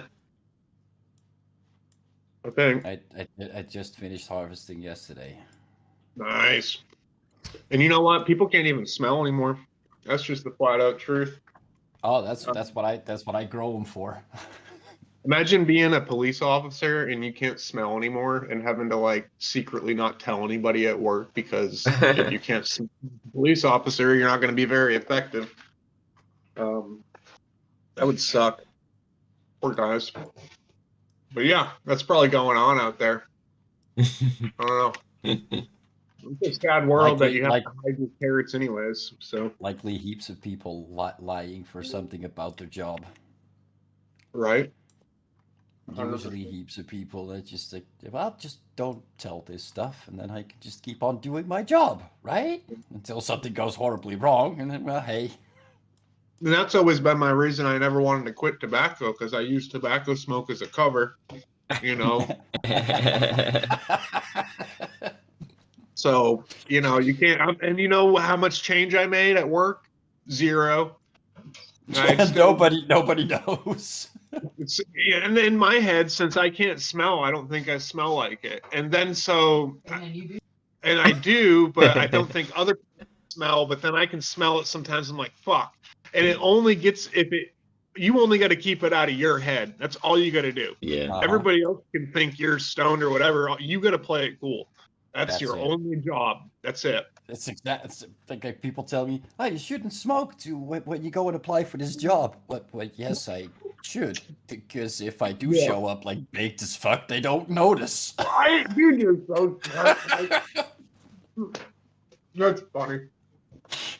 Yeah, you just show up like mildly stoned, like little red eyes, some baggies. It's just fine, man. You just do the job application, and it's like, yeah, you got the job. Excellent. And then once you get your foot in the door, all you got to do is just be badass enough where they can't afford to lose you, and then which you should be able to do since you're going to be chill and just being able to knock whatever out of the park. I mean, I have to deal with people calling up that pretty much had the government stop paying them and send them some nasty letter. Could have been an error, could have been this or that, but usually fuck, shit, and some other nice terms are thrown at me first. That's the very first thing I get to hear picking up the phone. So it's nice to be in a calm state of not being immediately reactive and letting somebody just vent. Yeah, exactly. Fucking choke you, Mr. Morse. Shutting my benefits off. Fuck you. Yep. Damn. And in a way, you realize like they're not even talking to you. It's just they have to vent their anger at not getting money. I'm sorry, Tyrone. You're not allowed to make $10,000 a month and draw a disability check. This is the definition of Jesus. It says you're not allowed to work, or I'm unable to work. Saying you're disabled. So when you start working, $10,000 a month, you're able to work, motherfucker. And then when you don't tell us for 2 years, you're overpaid $48,000. I'm sorry, but you're supposed to report your shit timely. We tell you when you file, and we tell you when we approve you that if you start working, and then when you don't talk to us, you get fucked over like this. So you're fucked. That in a way has got to be satisfying, right? I have to field 85 of these conversations in my day to be able to keep my numbers up where management just loves me. Wow. Fuck. They told me the other day, you're the only one I would recommend for management. I was like, fucking A. I don't even know what to do there. I mean, all I do is I treat people nice. I mean, that's all I fucking do is I'm nice to people, and I press some buttons and get people in and out of pay, but really I'm just nice. I'm in understanding mode. I had a guy come in the other day. He just got out of prison, first time in 17 years. He's even talked to anybody. He's like shaking and shit. You know, he didn't even know how to interact with us anymore. It sucked. Yeah. He says Yeah. the cheapest place he could find was a motel for $300 a week. He's like, that's $1,200 a month. I didn't even tell him it's more than that on the months with 5 weeks and shit. I didn't want to get into him on the Yeah. math. Anyways, he's like, they won't. You know what they told me at the HUD housing office? That I'm a man, and that they only give houses to women.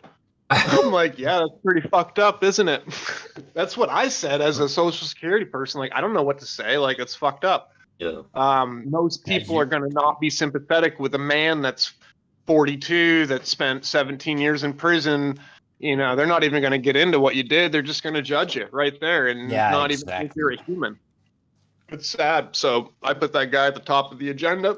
He's probably going to be homeless in a week. So I'm going to fucking call him Wednesday, let him get a SSI application in. We're going to call him disabled with some mental health issues and shit and There get him you a go. check for $914 that everybody's working hard to pay for him while he gets some feet under himself and can get himself pretty much a job somewhere. Dang. Yeah, I don't know. So, Hardcore. well, yeah, that's just my Monday morning. That's my first one. Mm.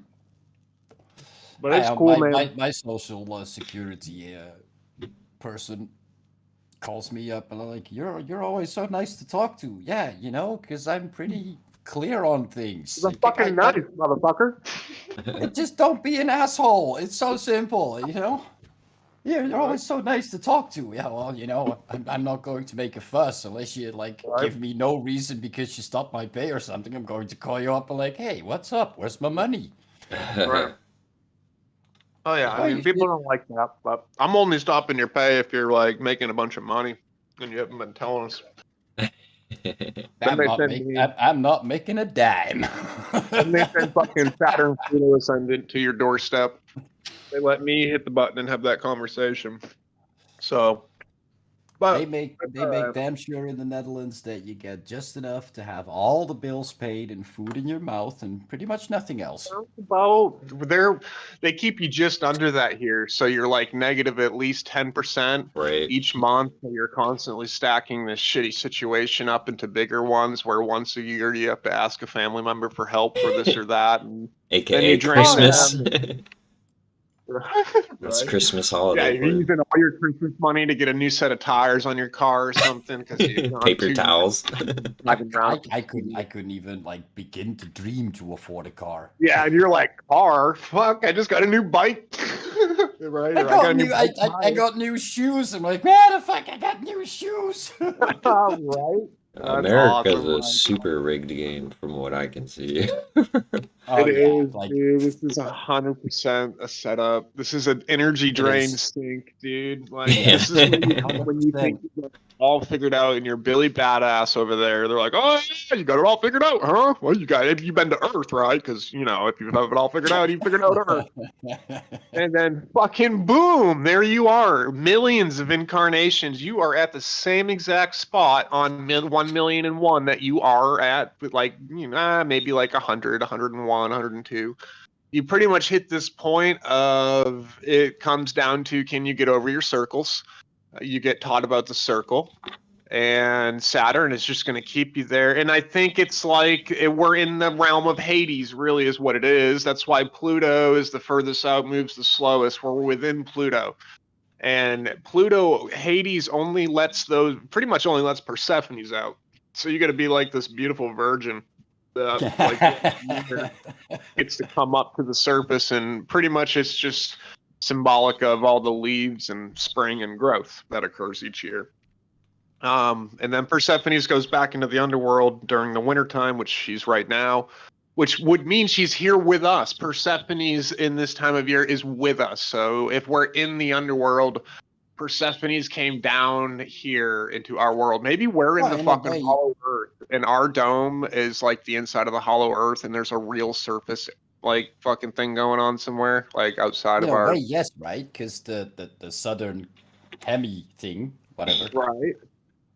it's summer I mean, there. Like Oracle, that's a good point. who's with us, he's in shorts, I reckon. Like nice Well, weather. yeah, New Zealand looks awesome this time of year. I mean, that whole area. Yeah. We got Oracle Raven. I don't know if they're just listening, but they are in New Zealand. Are they in New Zealand's a magical area? I don't know exactly where New Zealand is going to end up in the grand scheme of things, but I think it's going to be a pretty primal, ancient chunk of something that ended isolated up by itself somewhere and is the remnants of something very original and old. Yeah, I don't that know. area was Lemuria. Yep. Yeah, that's Right. Lemuria.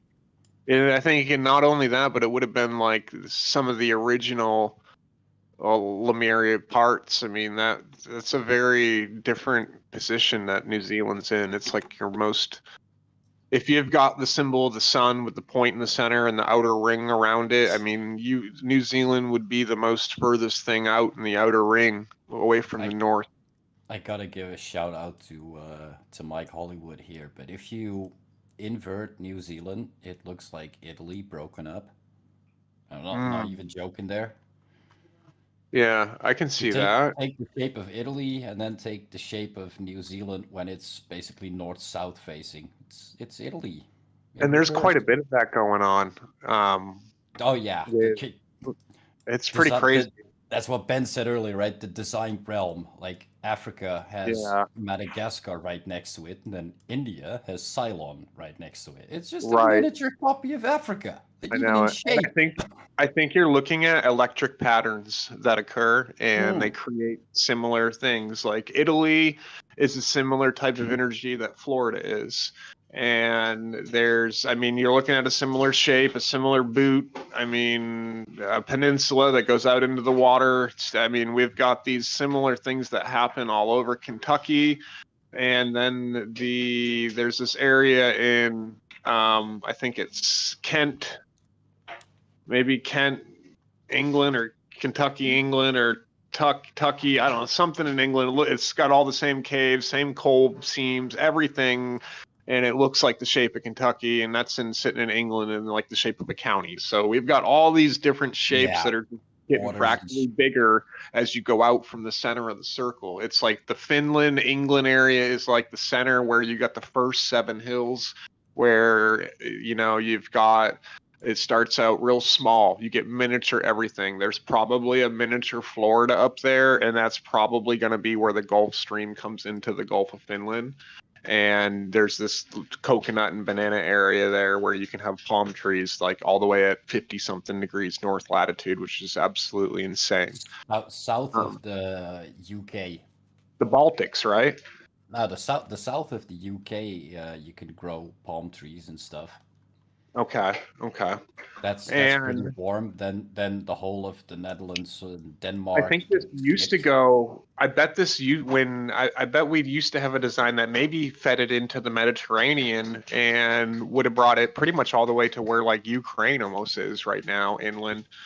That might be how like metals get in an area, why they're after all the resources and stuff. Like if you think of the Gulf of Mexico and you think of the oil that they're after and stuff like that. I mean, these areas are symbolic of returning to the nothingness too. Like I've gotten some really neat petrified black bones that have washed up on the Gulf shore. I'm not sure what kind of bones they are, but like they're really weird and black and petrified, and I don't know if it's from sitting in oil and some Gulf and then washing shore through storms, but I don't know, it's just neat shit. Oil crisis was solved at the end of last year, right? Nobody mentions it. Right. Absolutely. Thousand years of oil in Namibia for the whole of humanity. Right. And I was there in 2003. That was the first trip to Iraq. I had just pretty much I've only been in the military a couple years, so of course, they ship you right the fuck out in a situation like 9/11 there. Once, I went right to where they ripped the Saddam Hussein statue down in Nasiriyah, Iraq. That's right where they fucking sent me with all that dumb Jessica Lynch stuff. So I saw exactly where they went. They went to the oil. That was 100. and an oil adventure, just like the first time around in the 90s was an oil adventure. Yeah, know. definitely. I mean, these are all Get rid of as much ancient history as we can possibly find whilst we're looking for oil. which is the battle we're looking at. Pharma is just an extension of oil. All of our big pharma 100%. oil, all of our industry plastic is just petrochemical oils. This is all oil. You're looking at 100% oil-based reality. Yeah, absolutely. It's like in a funny way, it's exactly like George Carlin said, right? Mother Nature needed plastic, and well, she Yep. doesn't have thumbs, right? So she made us to make plastic. And once she has enough plastic, it's like, fuck you, humanity. Yep. Yeah, it's pretty gross to think about. I mean, it's going to be something too where we don't understand what oil is. We're too at a state of idiocracy to understand Yeah. what we're doing right now, and we But are already, draining our some kind people have no idea what right. the It could be the amount bile, of oil. it could be the Like, body's bile system, and now you have no way of, if something bad comes in, of transmuting it in a pit of acid that eats away at it. Now it fucking gets to live, stay in you. Like, that's what your gallbladder system is. It's like when you eat a nickel. You think who the fuck's gonna design something where, like, you're in a realm now where you got man making all this weird shit and arranging all the things in weird ways. Really, nothing's new coming into the realm. We're just getting in trouble for arranging things in particular fashions. Is really, if you're looking at something that we might be doing wrong, it might be that, like, hey, you're not supposed to arrange the cocoa leaf in this form where you get white powder cocaine and then you're not supposed to use it all in one day. Like, I mean, yes, it came Who's to off the say land. though? Yeah, who's to judge that? yeah, but without petrol, which is oil, petrochemicals, you couldn't even make cocaine. Yeah, that's a good point. See, and I'm very naive to the cocaine making process. I'm still yet to try it. Dude, you don't even want to know how cocaine gets made. Yeah, so like, you really don't. It's just, my God, there's a I feel bunch I of already mess in have the energy, like, potency, so it would make it would calm me down and make me sane, or it would send me through the roof and my heart would explode. I don't know. I was I tried it once. It didn't send me through the roof. It just made me, like, very confused about everything. Really? Like, I was just sat there like, yes, left, right, bottom, up, down, whatever. And I it wasn't even a funny experience. Like, Some with people just mushrooms. want to drink and gamble and, like, have sex and just get wild. Like, where's that part of it? Well, I wonder if it's a production thing though, because when I was home, my parents were watching some show, and it was about cocaine, and they were talking so they end up like getting like what's considered high quality cocaine, and the dude is explaining that originally his process is how they made it, and it was more pure. And the thing that really stood out for me was that he said the original cocaine, aka 70s 80s, when they started making like pure cocaine, and again, I don't know what pure means, but he said originally it had hallucinogenic effects, which was interesting because I was, psychedelically informed over here, so I'm like, wow, so you mean to tell me in the past you could get hallucinogenic vision off of cocaine? Like, that changes a lot of things.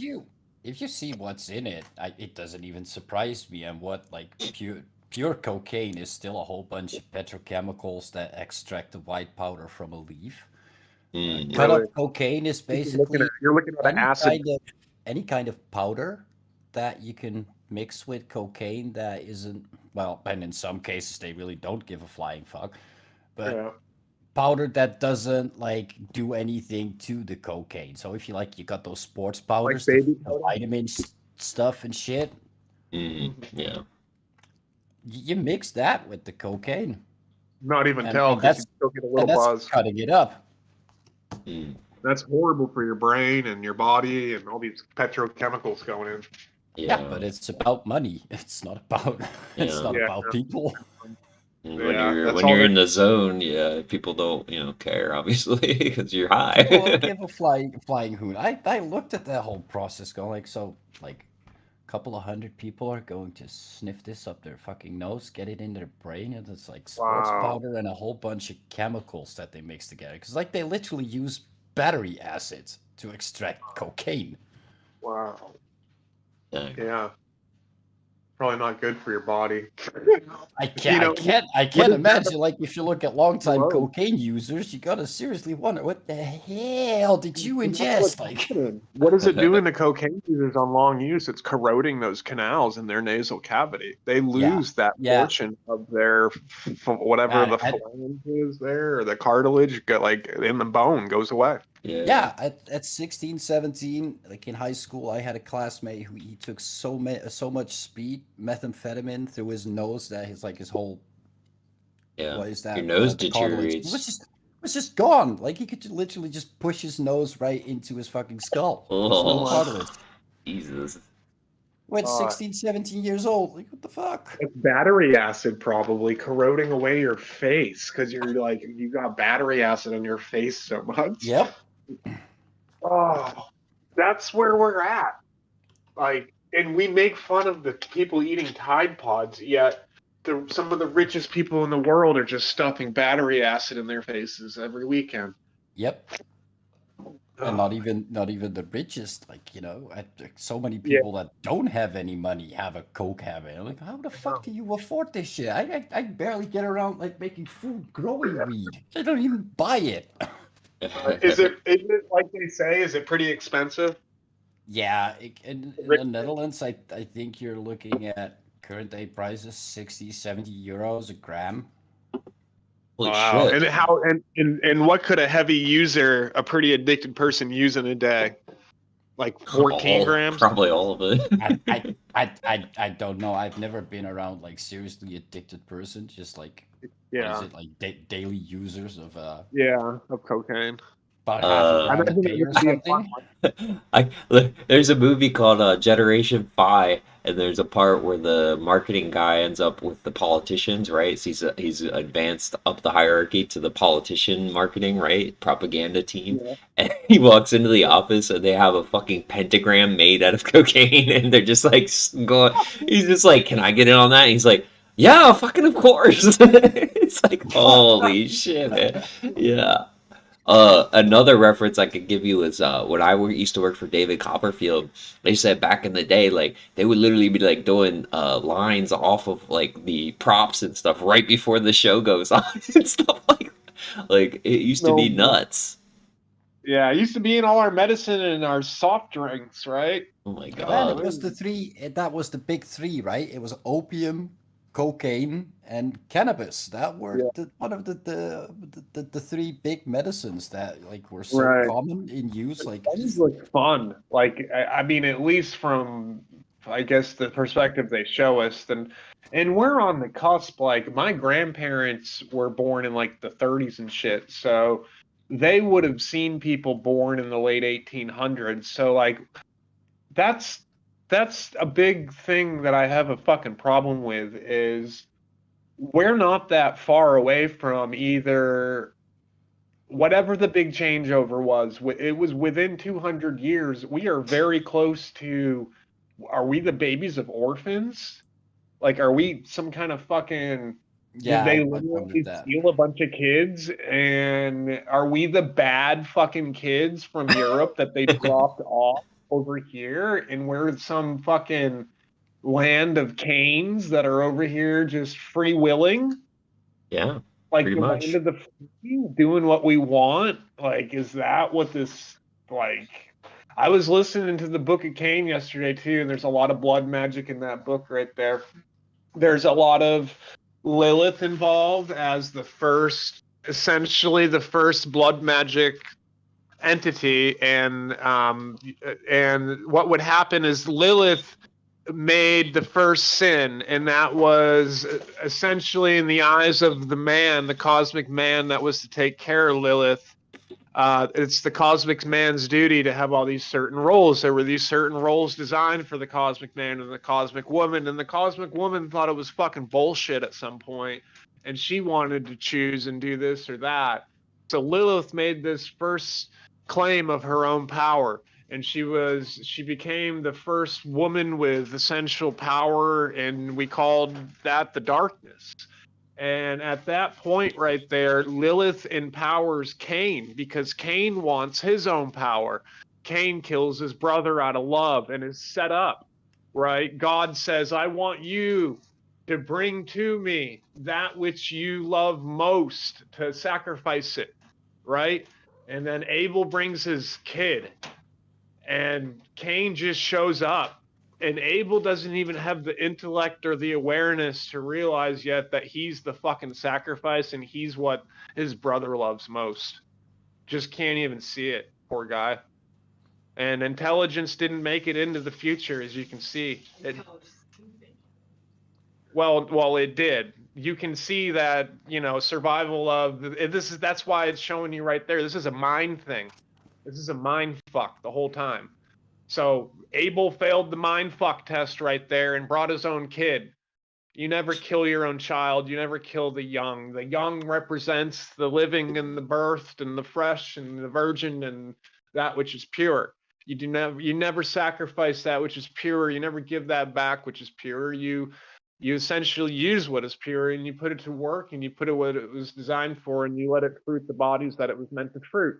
But you give back what is used, right? What is waste, what is now ready to go back and be recreated with and recycled and put back into essentially betterment. And, you know, that's where Abel went. And that could have been symbolic of our ability. You know, at that time is when we lost our abilities, is when Abel died. When Cain slayed Abel, when the pole, which is a cane, a pole, an axe, an access, something happened right there. When you tilt, if you're an axis straight up and down, and I'm not saying this is globe theory or anything, I'm just saying if you've got an axis and then it moves, that makes the pattern of a sickle and the number 7. It was right here, straight up and down. It moved over this way. You've now got an hourglass, and you've got 2 7s or 2 sickles. One sickle slicing that way, one sickle slicing the other way. That's why you've got typhoons and you've got hurricanes. You've got these 2 spin patterns, and that's how we know coming up once we hit our new north. I mean, we're going to see the pattern shift. All of a sudden, I guess your toilet bowl would go the other way wherever you are, if it's true. I mean, it's supposed to be there pretty soon. If you're looking at, there's a lot of stuff coming out with people saying the moon's here, the Big Dipper's doing this or that. You know, where things are where they shouldn't be, and things are doing things that are very weird in the cosmos.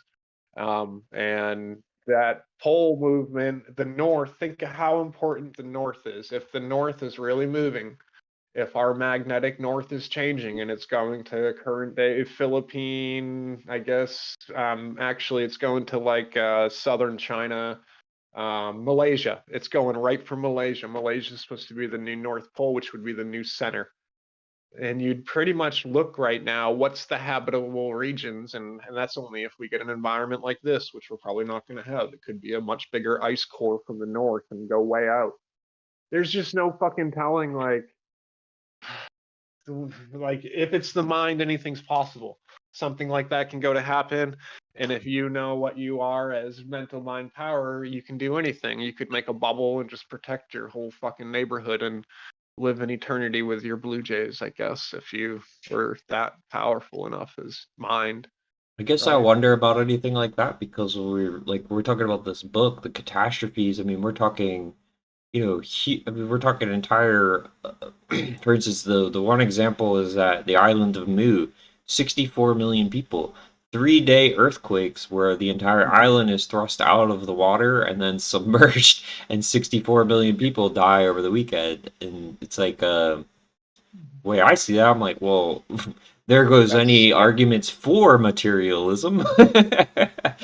There's got to be something bigger going on here. And that's the whole you'll throw your gold and silver on the street thing right there. Like, what are you going to do when the 1,000-foot tidal wave about to mold you? Are you going to run down and grab your gold and silver? You know, like, Is that what you're gonna do? You're gonna be plastered to the ground as you are thrown Yeah. into the freaking air. Oh, cool. Look, you've clinged on to your gold and silver pile. It's excellent. I mean, maybe Yeah. that's a Or good your way. guns, right?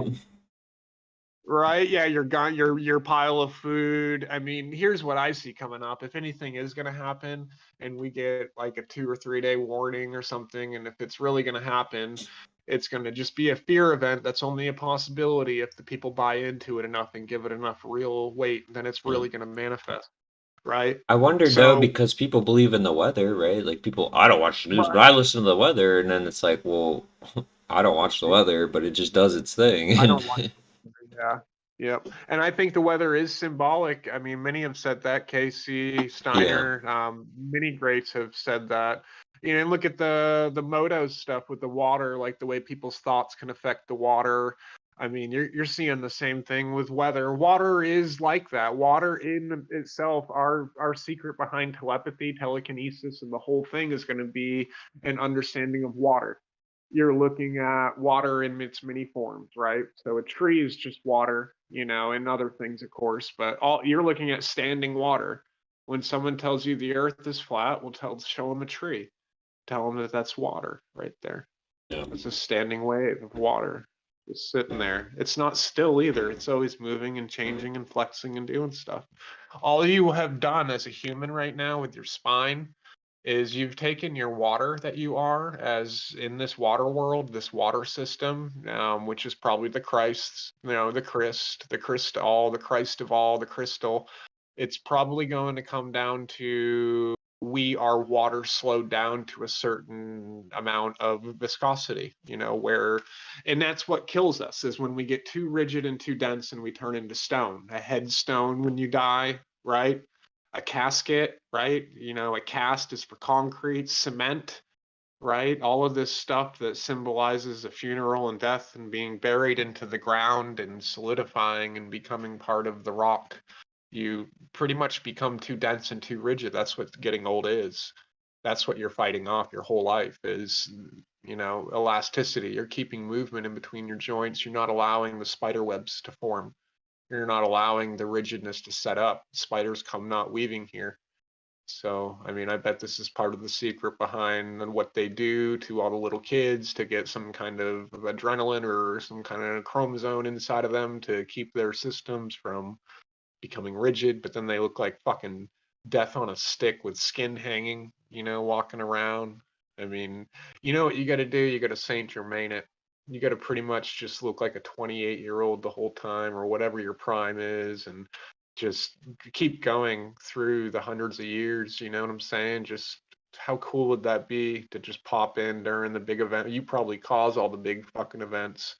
That would then tell you it's that person's mind. Whoever can live the longest and keep hold of the whole thing can influence it, and they would know the real history. You know, if you were really a being that didn't have to keep exiting, you would know the truths that have gone on here. And I don't know how we get the truths other than, I guess, trying to pick up the pieces, you know. Maybe there is no truth. Maybe you have to be satisfied with a mystery. We got to pull some cards and look at some astrology, though, here. All right, sorry, I just stepped out for a second. You're good. I'm gonna. I pulled up. I looked at the chart before the show. I'm gonna pull that up real quick. I'll post it in the chat here. It's pretty cool. We got some neat stuff kind of happening right now. We've got I know we've got a Venus Saturn conjunction going on right now, which is pretty awesome. Oh yeah, we did mention that. Yeah, I know. I haven't really been following anything, but I heard a lot of the things are going direct now, so it does feel like there's some movement. Yep.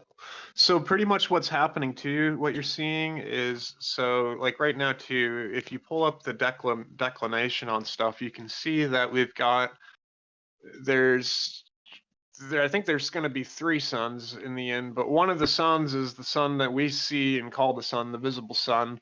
And it's tied to, I think Venus. I think Venus is actually going to be the center object, which is going to be metal or something like that. And you're looking at the reflection, the constant reflection that's coming off the metal is going to be what we call the sun. And Mercury and is going to be the other object involved here. These are all the inner things. So right now, all those things are in the southern areas of space. They're not up above the galactic plane yet, so they're kind of in the water. They're under the horizon in terms of what we call the galactic plane. That matters for your spirit. That's what we look at.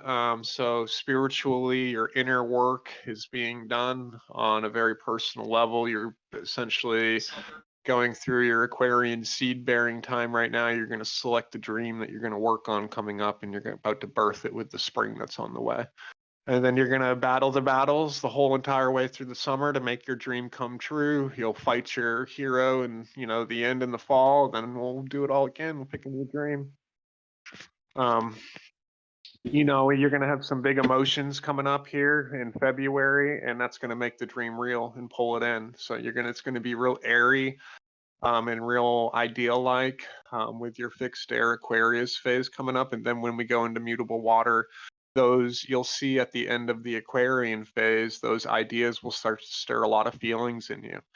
And you'll start to have to be very careful with the type of ideas that you're playing with, because they can feel very real, which is good if you're trying to manifest things. So, if you're trying to be an awesome, compassionate person, you're holding, awesome thoughts about things you're hoping to do that are compassionate actions and just giving back around you when you can, then, those things will start to stir you. It'll start to cause you to maybe start to take action on some of that stuff. That's what Pisces is. That's what the mutable water is. I mean, those are the waters that feed, that rise up. I mean, those are the rains that fall on the land. We've got two types of water. We've got the spring water that raises up.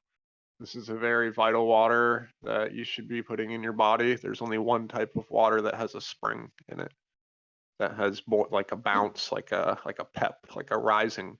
Once you feed warmth, if you right? think of water turns into your blood within 3 hours. So that then means your blood has a rising up, like a springiness to it, like a kind of like a constant ATP system, like burning in your blood, like a exfoliation happening, like a radiating. What you're doing is you're putting things of the same dimension inside of you.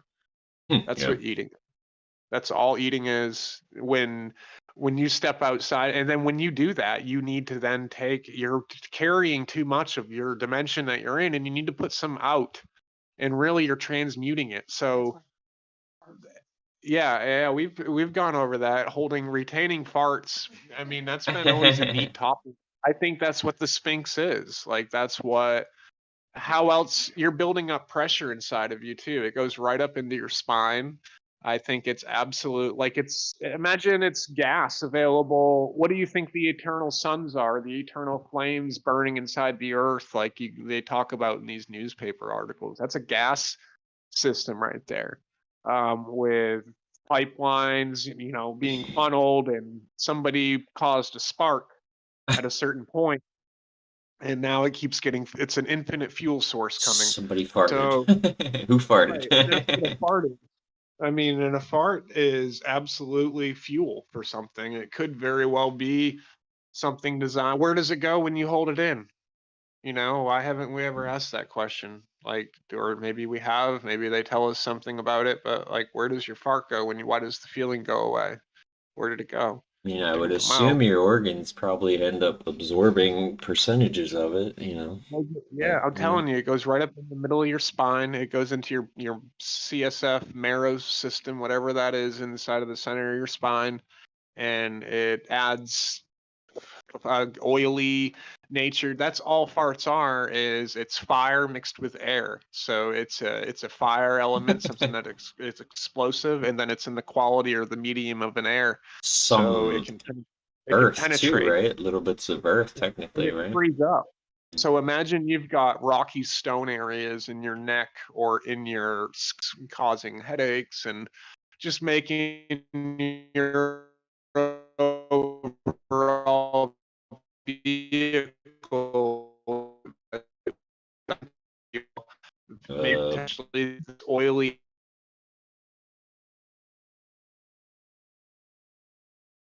Hello? Oh, I got disconnected.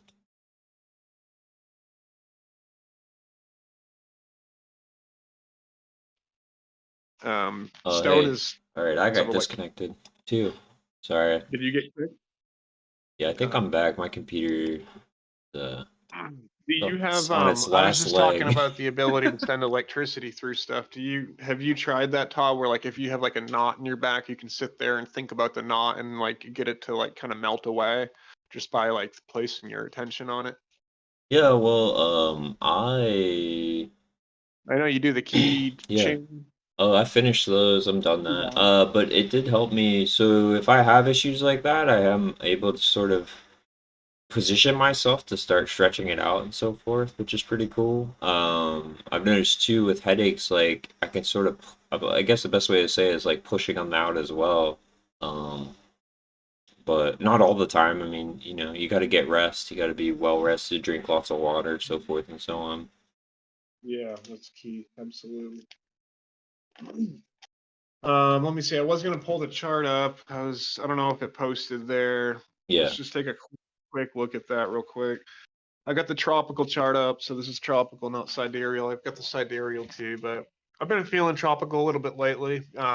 Just because I don't know, I've just been seeing a lot of synchronicity on the tropical side of things with like I'm here to relate with the things that I'm like that are around me. So I want to be on the system that they're on. Like I don't want to be some fucking super smart cookie off in the corner trying to use my own particular specialized tools to tell you what's going on. You know, I want to like be well, and I understand gifts are what you give to others, but like I want to be, I want to use the system that others are. I can find the patterns anywhere. Like that's the way I look at anything that's available like this is I can see the patterns depending upon whatever system you're using.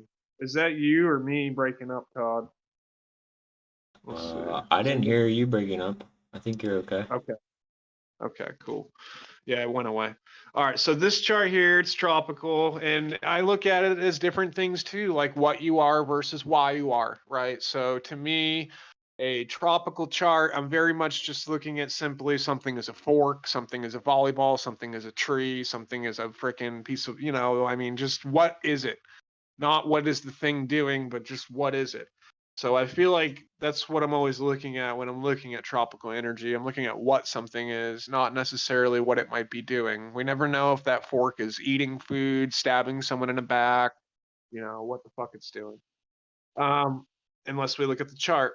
So right away, I like to always go to the ascendant. We can see this was at 10:30 this morning. And this is where I'm at. So the only thing that would be different for like Mike or for other people would be what house it's going to be in. So like Mike is still experiencing a Jupiter, or I mean a Saturn and Venus conjunction.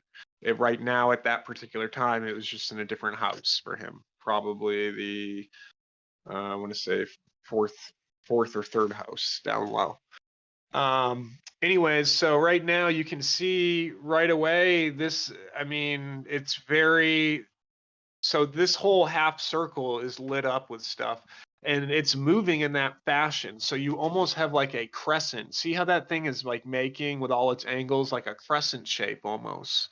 That crescent is kind of moving around the whole circle right now. So this same situation as we go through the day is going to come up. It's all going to be above the horizon. So it's like you're going to have this rainbow all over. The Mercury is going to be the first thing to touch down on the seventh house in the sunset. So as we look at the sunset tonight, Mercury is going to be the first thing coming down to ground, followed by Pluto. So Pluto is in between Mercury and the sun right now. So that should tell you that there's a vein of moral nature going through all of your business and your communication. Pluto is sitting in between those two, you know, in terms of our if you think about it towards the sun's center, towards the reflection center, and this is things you see, you're going to see the moral issues very closely as the center of the cause, at the center of something of what is. You're going to look at things through a moral lens, and then you're going to do your business based upon, that moral aspect right there. Hopefully, some people might be doing a poor moral act, and they could be, but this looks fairly favorable. We've got some sextiles happening to Jupiter and to Neptune right there from Pluto and the sun.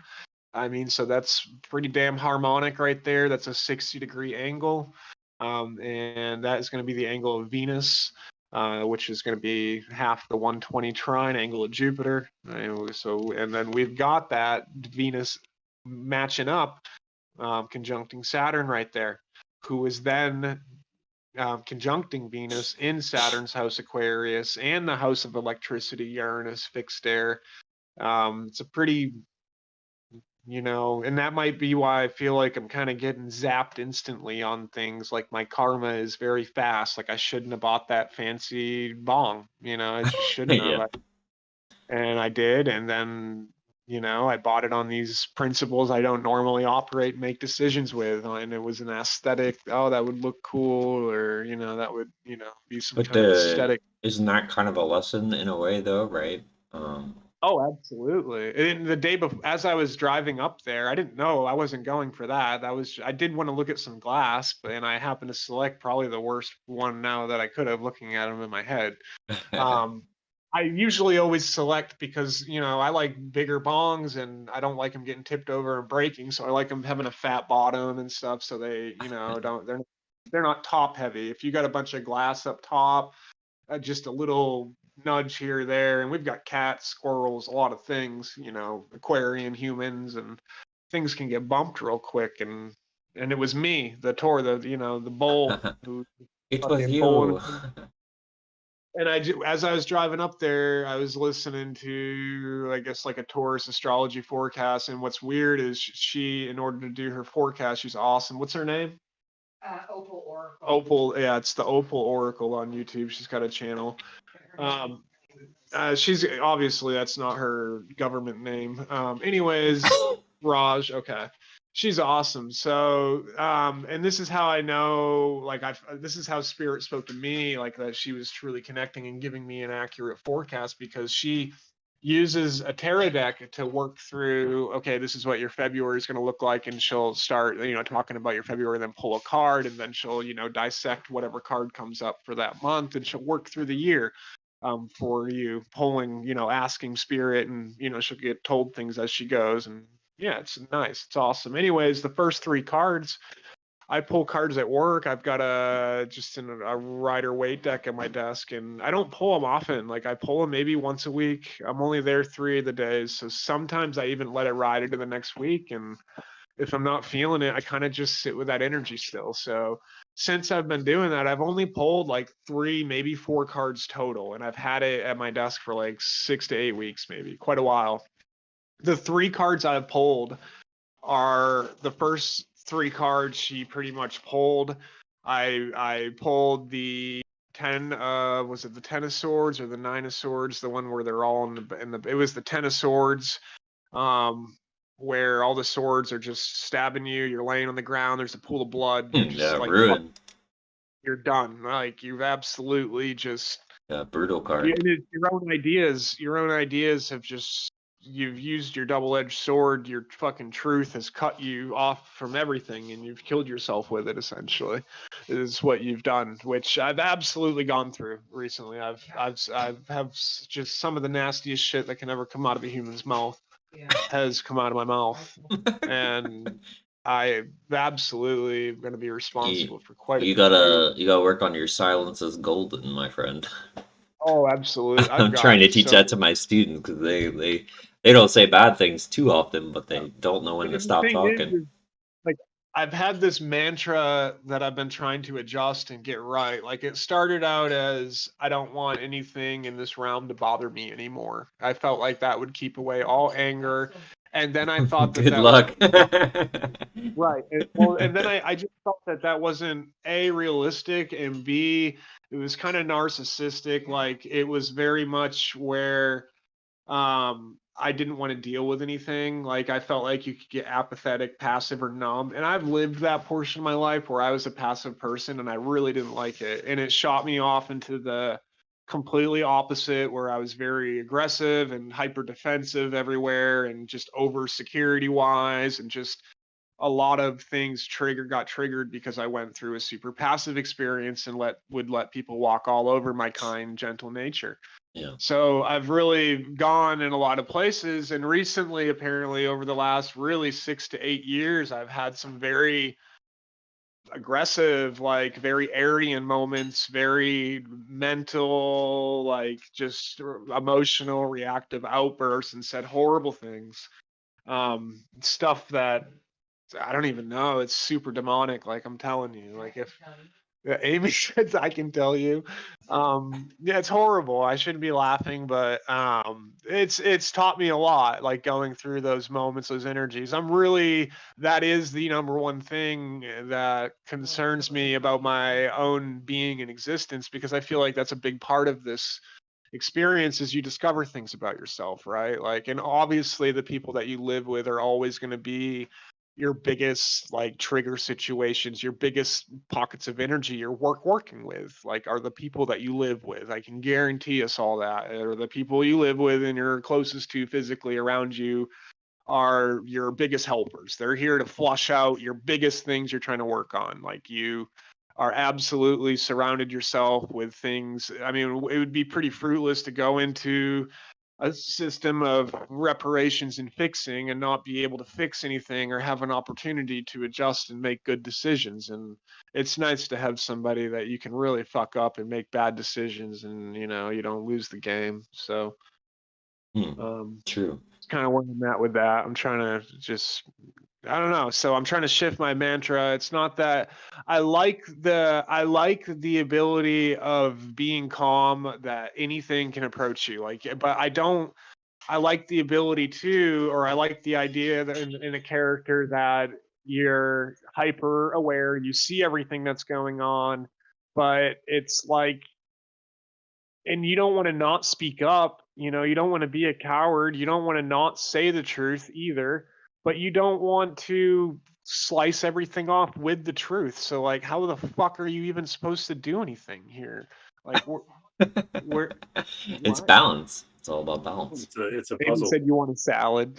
Just fucking yes. It's a No, labyrinth. Life is a labyrinth where you it make is, many wrong man. turns. And I swear it's a mystery. Like it's absolutely why we've got Hercules as Hercules. And if there is a cosmic male, what would you be doing? Would you be over in the corner counting all your material fucking things or all your possessions from all the realms of you being such a Billy badass of being some kind of cosmic male? Or would you be chasing the mystery? Or like the deer through the woods, like saying, hey, it's dark woods. You don't want to go that deep. We don't know what's fucking out there. What are you doing? And trying to like protect this thing that's running off into the unknown, which maybe she knows. Maybe she's just trying to get the fuck away from this creepy thing running after her in the woods. I mean, I don't know. I feel like the knowledge of karma, though, which is supposed to become, I mean, that's our goal. Well, not our goal, but like the knowledge of karma is destined to come back, and that I don't say forces change, but it requires change from many, I guess, Right. And perspectives, right? Right. She is that center dot in the symbol for the sun. That is the goddess. That is the woman. That's why they don't talk about that part right there, because it's the fucking core. It's the center. It's what our North Pole is in our system. It's what everything revolves around. It's our home. It's your Valhalla. That is our home. So it's almost like when that center dot runs off into the woods, that's our home, our warmth, everything that gives us food, nourishes us. Think about that. We have to follow that. We're not chasing it into the woods. We're trying to stay within the fucking bread belt and be fed still. Because if that thing leaves, we're fucked. I mean, that's pretty much the way. If you came from that thing and you have derive all your nourishment from it, and then it starts to move, well, you better be willing to move too, or you know, that which you derive all your nourishment from will not be there, and you will now need to transition on to a rock or something else if you want to stay there that Be a can be rock. nourished in this other environment, because it ain't going to be from her. I'm But posting some so the numbers male, too. Then yeah, take a look so at them. that's why the male is what you know, what you can know, what is known as the mind, as the intellect, is the outer circle that goes around her. That's like the boundaries. That's as far, that's what we know. That's where the light has expanded to. This is what's held in the mind. This is what's held in the heart. This is what's sensed. This is what's thought. This is what's been experienced. It's like he's the fucking, I don't know, the warrior, the one going, he's the one that goes out into the darkness to discover things and make the circle of light bigger. And she's sitting there all protected back in the center. And that's the symbol for the sun right there. And there's a line called, I guess, is that pi? No, what's the I guess the ascendant line or the horizon is how they connect. That's how the outer ring gets to the center right there, is through the, I guess, the radius, the radii, which is our sun, radium, Ra, right? That's probably what that is. We're looking at the radii right there. And that's what you can see, right? That's where there's a column of light, essentially. I don't know. I'm off some crazy shit. Let's do, you want to do some cards or look at some numbers? What do you think? Yeah, let's look at some. I just posted a couple. They're pretty cool. We can definitely do some cards. If you're watching and you got a request, let us know. I'm doing some polls. What do we got for cards, son? Here, I'd love to I read can it. grab I a think we deck. gotta need that. You gotta Yeah. grab something. All right, we're gonna do a heart card. It's the heart chakra. Heart chakra card. Sweet. That's green. That's a good time of year for that. We're in the heart. Rebirth of the heart. Okay. And then we also got the spirit, angels and oracles. No, angels and ancestors. Angels and ancestors. And what do you got, Todd, on your side? What are we working with? I'll grab a deck here. I don't know. Look at old mushroom or Maybe some you got any- mushroom. I have a tarot deck that's Art Nouveau, which is based on Rider-Waite, but it's got really nice art, so maybe I'll use one of those. That's cool. Do take a look at these numbers, though. I think you guys will enjoy these. There's some really interesting matches today. Yeah, I love the Atlantis in spring relation. You know, the spring of, you know, it looks like a spring, the concentric rings, and Right, bringing of civilization. And then Kentucky is just the outer wall right there, you know, around it, keeping all the crystal clear, calm sea inside where Atlantis was. It was just like a barrier from the rough sea to the calm sea. I like how oil has, well, one, it's got two 18s, which is the number of life, which is interesting, but it's also got a 36, which is 18. Wait, no, is that 18 times 3? My math's 18 times 2. 18 times 2. But we got the 36 matching petroleum, which is hilarious too. 44 petroleum, right? 37 a prime number.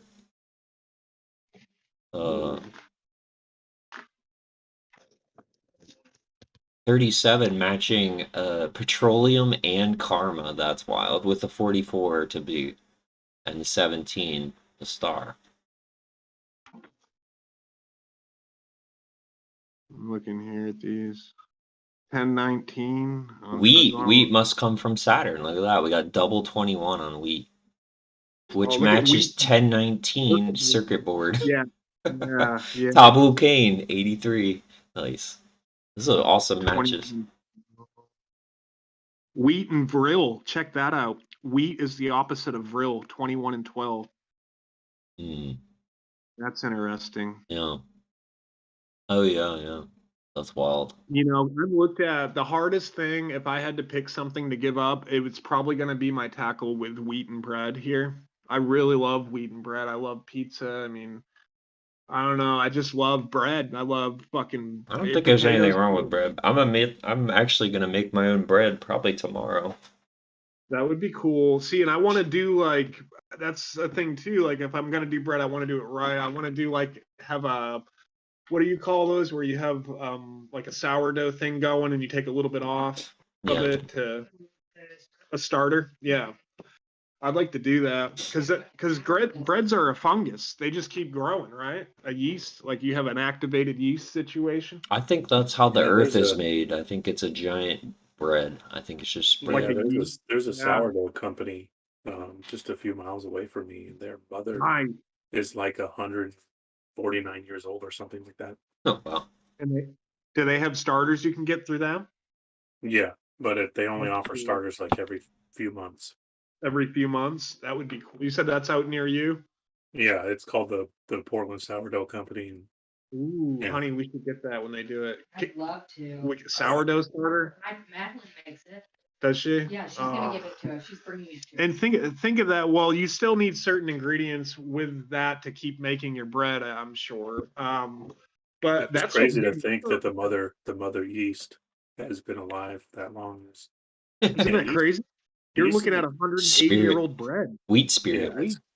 it's crazy. Sourdough is my favorite bread, and just just the idea of it really is mind-boggling.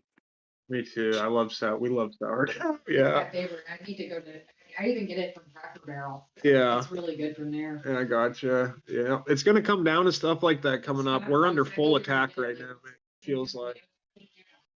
I mean, they're absolutely after all of our systems. I mean, it just feels like even the shit we have left is, I don't know if it's poisoned or what, but we either need to, or it's gonna be forced on us. We're gonna be gardening, chicken egging, fucking bread. We're gonna be doing all that shit again.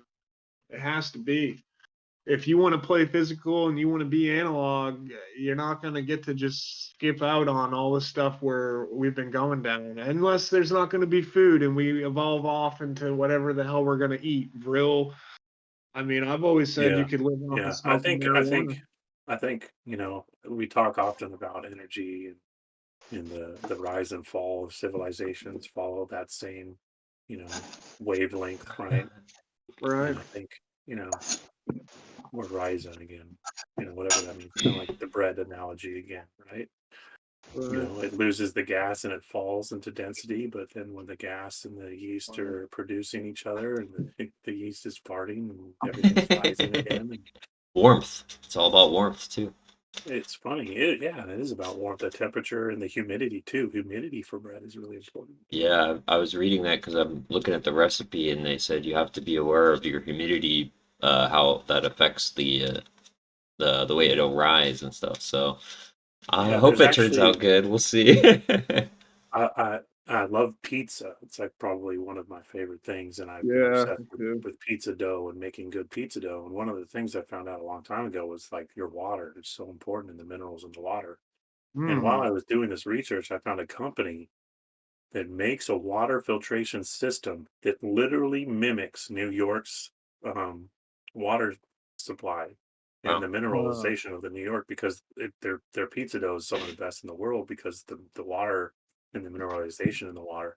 So there's a company that makes a filtration system that mimics the New York water to make dough. Wow, it's just interesting. That's awesome. It's pretty cool. I mean, it's pretty awesome. So we got a couple Bread pan- cards from Mike here. Magic cards. I find it particularly funny because oh, I love when Mike does those. He's got King of the Pride, which we've seen a few times. Yeah, he's got a plane, so he's got a little bit of land. And then he's got the Hungry Lynx, which is really funny. It says, cats you control have protection from rats, which, as we all know, we're dealing with rats that pretend to be your leaders. Land. That does not look basic. If I look closer, that's buried steampunk era stuff. Yeah, right. In this game, it is a basic land.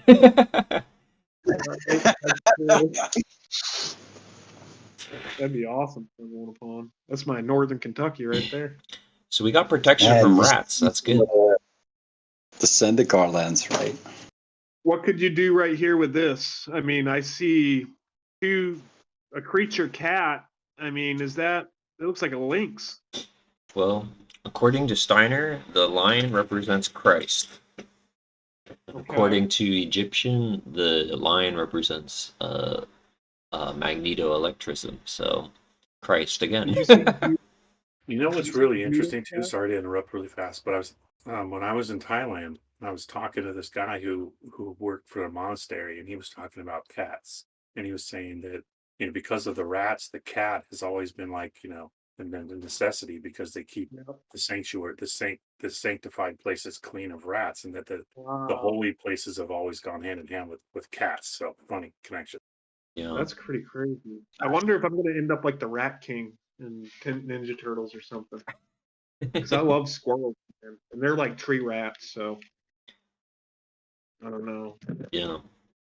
Whenever a rat dies, put a +1/+1 counter on each cat you control. Nice. So yeah, they just get stronger basically. Like the Hydra, it just grows more heads. They One do. head, grow back. Yeah, they have hydras in this game. They're pretty powerful usually. Yeah, that's great. I mean, that's think about the word hydrate. You ate a Hydra, and if you look up, Hydra is a genome of species of objects that live in water or organisms that live in water. So when you go to drink water, you're putting a whole world inside of you, essentially. There's all these organisms. The Hydra is living inside of that. And Right from you the can't small kill it. big. It's eternal. It is an eternal being, if I'm not mistaken. It goes infinitely big and infinitely small too. And we always need to hydrate. Water is the one thing you can't go that long without, or you fucking have to corpse out. Dry up. Yep. And really, I see water as a metal. It's a very electric thing. It's probably going to be the opposite end of the spectrum of viscosity in terms of a solid state, which is going to be metal. It could be gold. I think our liquid water that we drink, if you made it all the way solid in a very fixed state with electricity, you would get our what we call gold. And I think this is why you always find gold in the banks of near water and river systems. And obviously it brings it down from the lands and stuff, but then you got the veins in your blood. There's gold in your blood, and this would be the same thing. There's gold in the banks on the veins. It's all going to be a similar thing. I mean, and it always is near the quartz too. So the Christ and the gold, the sun. I mean, it's all similar right there. Mm. But So what did you get? You got the heart chakra? I got the heart chakra. Yeah, I was going to read you what it says here on this. And it's the heart chakra deck, which is Wow, neat. So you got the heart of the heart. I got the heart of the heart. The green, that's awesome. Yeah. Parallel to the heart chakra represents unconditional love, compassion, harmony, relationships, and healing. It's believed to be the link between mind, body, and soul. To activate this chakra, take a moment to send from your heart loving and healing energy in the form of blue and green waves, blue for peace and green for healing. Send this to everyone and everything unconditionally. This love will be returned to you for your own healing. And even if it doesn't get returned to you, just helping others heal would heal you. Knowing that you help somebody else is always something that heals my own being. Even if I don't, I mean, that could be the narcissistic again, but I mean, it feels really good to be able to help people to be in a place of giving and to something to you that's just tiny and not that big of a deal, and to another person is a huge big deal. Like, that's pretty awesome that you have the power to do that, or that you're in that position, Yeah. towards that person. Like, you have a relationship where, look, you have all these things that you take for granted and you don't even think about that would just change this person's life if you let them, you carry it or something. Like, I have no clue, but I love seeing light up. And I like to say be useful, like that's one of the things I love about my current job is like I'm super useful to a lot of people, and as someone who's had many different jobs in many different kinds of fields, it's very rewarding. And I know some of my friends who are still in positions where it's not that they're not useful, it's just that they're doing things that aren't useful to humans, you know what I mean? and Right. they don't like it, and it's hard to get out I too. Yeah, I'm with you, man. Like I feel like there's days I change people's lives. I had a lady call in one day. She was living on the street and homeless. She had been like that for years, and I couldn't even believe it. And I started just poking around to see if there's anything we could get her in terms of benefits. And she was married to a guy like back in the 80s who died. They were only married like 12 months, but he had worked a ton, and pretty much I ended up getting her like all this back pay, pretty much on that record and off the street. She called me like a few weeks later after I had gotten her quite a bit of money coming in, and she's like, "You don't even know what you did. I swear, like you just changed my life. I didn't know what I was going to do. I thought I was going to die soon, and I was trying to think of a place where I could die. And now I don't have to think about that kind of stuff. And it's literally because you just took a few moments. I've called into the Social Security office so many times, I can't even tell you. And nobody's ever taken just the 5 minutes that you took to look for anything. Thank you." Yeah, I was like, fuck. that's You cool. know? That's beautiful. That's beautiful. Yeah, it was awesome. And then since having that moment, like I just eat it up. The fact that little things to me that don't seem like a huge deal, like I love being able to help people so much and be the one that cares. Like I'm in a field where there's not a lot of people that care. There's a lot of people riding the gravy train, and it's hard to find somebody to get off their lazy ass and do something outside of their unit. So when they get me, it's like it usually is a sign of relief, and it's very prevalent where the field I'm in. Everybody needs it. There's a lot of fires, and fuck, it's all over. But yeah, it's rewarding when you can really feel like, and really, like, what am I really doing? I'm helping people get some fake debt money system thing going or something. But at the end of the day, like you need that dumb shit to still do all the other dumb stuff here right now. So it's kind of a survival tool that people are without, and it's getting more expensive. This place is going to be probably switching soon to something. I mean, it's getting pretty unsustainable for I think a lot of people at this rate. I don't know how people are doing it. Yeah. It's got to be really hard for people right now.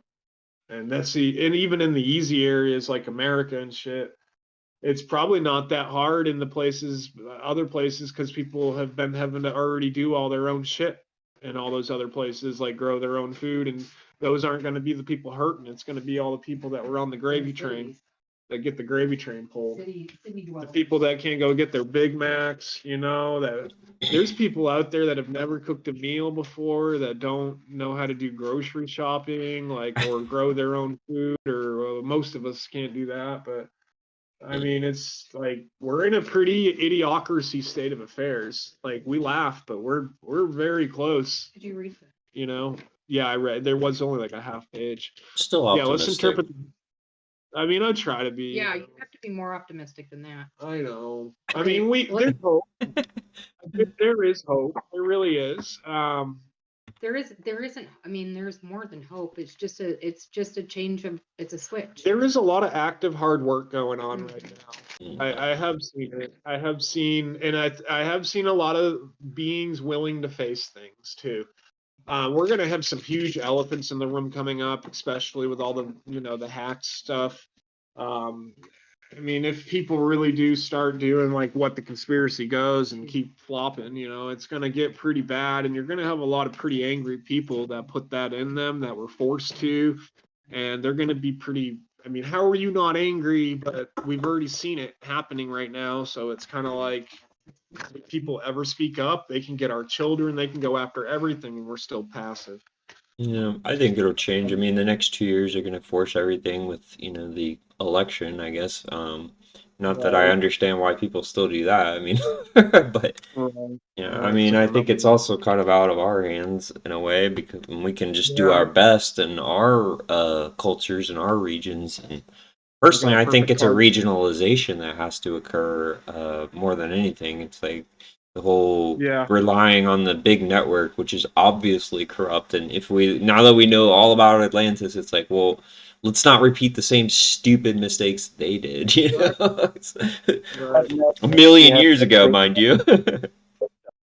Like honestly, that's the dumbest idea they ever had.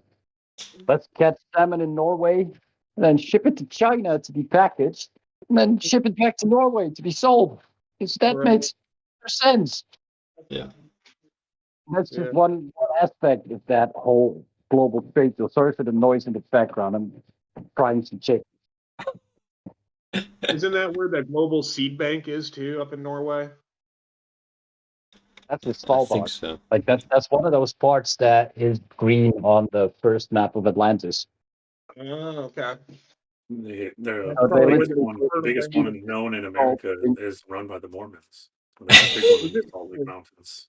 They know. They know. It's actually the largest analog paper information storage that I know of in the world. Wow. So not only do Wow. they digitize, Is that but they so also cool? reverse, and they take things from digital and they put them in printed form. Nice. I do stuff Wow. like that. Very cool. Preparing Yeah. for a time when you won't have a Power. electrical Yeah, power power grid system. tools. Yep. But go buy an electric car. Just Yeah. ignore those solar flares they've been telling you about for 20 years. Just get an electric car. That's exactly what I mentioned just a little earlier. The oil problem is already solved. There's 1,000 years worth of oil in Namibia for the whole of humanity. Oh my Discovered God. last year. We're good for oil. Yeah. It's really good for oil. It's scamming the world, electric cars. Yeah. Oh, for Right. sure. Well, yeah, Yeah. not only that, but you look at Y'all ever fell for like, the oh, let's lithium. go green. And that helps. Yeah, and you've pointed out the Congo more than anybody I know, and the mining situation in the Congo is incredibly desperate right now. It's tragic.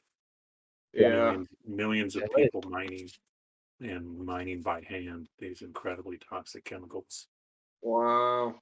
It's That's like eating the horrible, tips of man. their fingers away. These men, they mine for like, I think they last like 5, 6, 7 years, and then their fingers literally just start dissolved, Jesus. Yep. and then Horrible. they can't even work. They Like basically lithium, just cobalt. Yeah, I mean, and that's It's like all of the stuff that we're holding or looking at, it doesn't work without people dirtying their hands in the Congo. That's as simple as it is. Right. That's Mhm. crazy. Yeah, Like your cobalt. phone, your PC, all your stuff is all of that high tech stuff. It's full of rare minerals that pretty much Right. come exclusively from the Congo. And if not, they're controlled by some cartel, and it's a single mine somewhere up in wherever. Yep. Idaho or Mhm. somewhere, rare earths. Yeah, Yeah, it's just the Congo that has such an immense copper belt that they can get away with it pretty much. Yeah, that whole industry is, I mean, I can't imagine, especially with the replacement of a battery, is the whole cost of the car. Like, how do people even afford to? And then Oh, who yeah. has, I take road trips like crazy. Who has 8 hours to sit while your car charges? Oh, Like, yeah. Well, the Remember- Teslas, they're spending a lot of money, Tesla, to keep a lot of these reports on the hush. But the Teslas now have been out long enough that you're getting a lot of 100,000 mile plus cars, uh-huh. and they're basically every insurance company when the battery needs to be replaced, because the battery isn't like it is in a hybrid or a Prius or something where you can just pull it out in about 10 minutes. You have to literally take the entire car apart essentially, and it totals the Wow. car. So the insurance companies write off the Tesla when the batteries stop functioning properly, and they're finding that I think the cars over 100,000 miles, they're at about a 50% failure rate as far as the batteries being Wow. reliably recharged. Remember scam Elon Musk? A Tesla will never lose its value.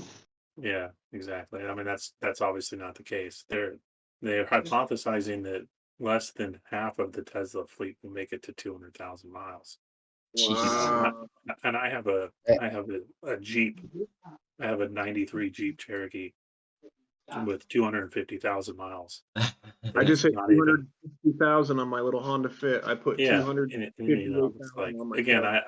I'm not defending petroleum. There's a lot of issues there, but the Right, right. reality is to think There's that so many, but there's the so many electric solutions already yeah, available for yeah. petrol that they just discard because of the electric car. It's just Yeah, I mean, well, here's the funny thing: the first, like the electric cars in the first 10 years of their production that we at least know of in our reset population generation, the late 1800s, early 1900s, they had electric cars with almost 1,000-mile range. Wow. So to, And to it, pretend And like still, Tesla's doing the best they can with 250-mile range, the it's and still still Atlanteans that had flying vehicles too. Keep that in mind. 100-mile-an-hour flying vehicles. oh yeah, absolutely. I was actually just posting stuff on that. I posted and an still they article from figured it. I Oh, posted an sorry. article a day or two ago from 1822. 1822. A gentleman was giving they didn't give him a patent protection, but they gave him a 40-year aerial protection. And his flying apparatus could take off from anywhere, land anywhere, change directions at any time. It wasn't like the standard blimp that you're used to. This thing was running on electrical energy. And yeah, they were using radium in the 1800s for powering blimps. They were making magnetic fields and they were using radium to manipulate what they called apergy. And Wow. yeah, so this stuff has been, buried underground. It's all Yeah. gone into black project stuff since then. So Yeah, that's where all your money goes. $34 trillion of debt. But you should pay your taxes.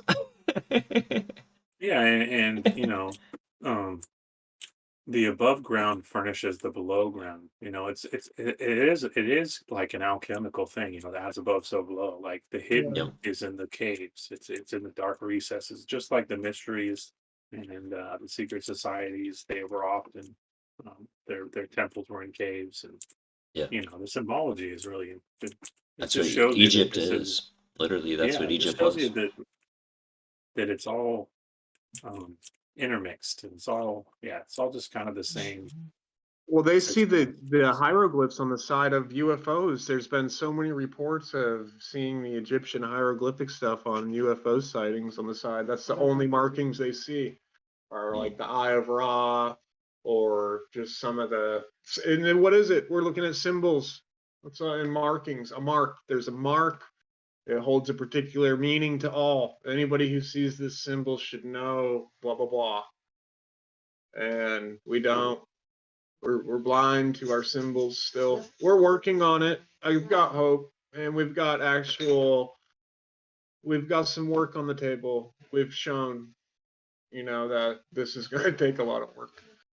You have the Earth Guardian. Oh, and we got Earth Guardian. Let's read the Earth Guardian. So Amy pulled us a card on the angels and the ancestors. We got the Earth Guardian. So very green, very heart, very earthy energy here, which is very Saturn Venus conjunction energy.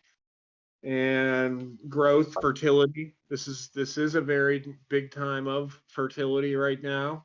There's a lot of things getting pregnant to have birth in the spring. Yeah. Yep, lots of downloads. Here comes a little squirrel. Hey, buddy. Okay, so it says message: take time to connect deeply with the energy of the earth so that you can feel supported and make decisions based on strength and integrity. Yeah, absolutely. And then you know that it's not your choice. You're just doing what is essentially needed, what's right, what is. You're just hitting your stepping stone. You're following a principle that is eternal, that's beyond you. About the Earth Guardian represents the angels of Earth who bring the medicine of feeling grounded and strong. They are the protectors of the land and the planet and can help you connect with your mission here and how you can support the evolution of the planet. The Earth Guardian on the card is a beautiful part angel, part elemental who is non binary. That's neat. Showing that they are a divine being without a human gender. Their staff, adorned with a dream catcher, shows that they have the capacity to help you ground your dreams into reality. Yep. Nice. It's important for you to take a grounded approach to your current situation. If you are rushing ahead or making a decision based on more fearful responses, which is what I was talking about with deciding on doing something out of happiness versus the stress that I was trying to do, you will miss out on the growth you deserve. Take some time to calm down and get grounded before proceeding further. Breathe, relax, and connect with your center. Then you're making a good choice from your center. Then consider what to do. It's important to plant seeds that are going to grow into something beautiful rather than turn into a weed that you have to deal with. Yeah, Nice. good pull. I've got 2 cards then. Whatever. Okay. I want to hear it. See here. Switch to the camera.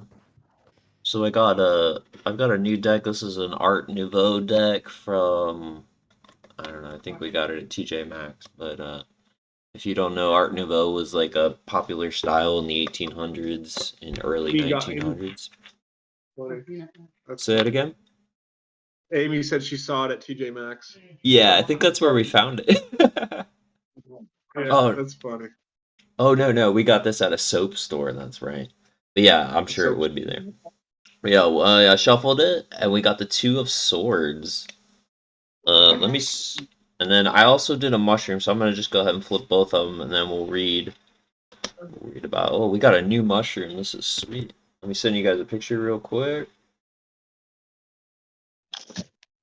2 of Swords. I see duality thoughts that are based like a reactive thought. Like you get this and you get that as the thought, the reaction. It's almost like a conjoin, like a group thought, like a causation, a principle, like a causation thought. That's interesting. Swords are ideas. They could be the truth.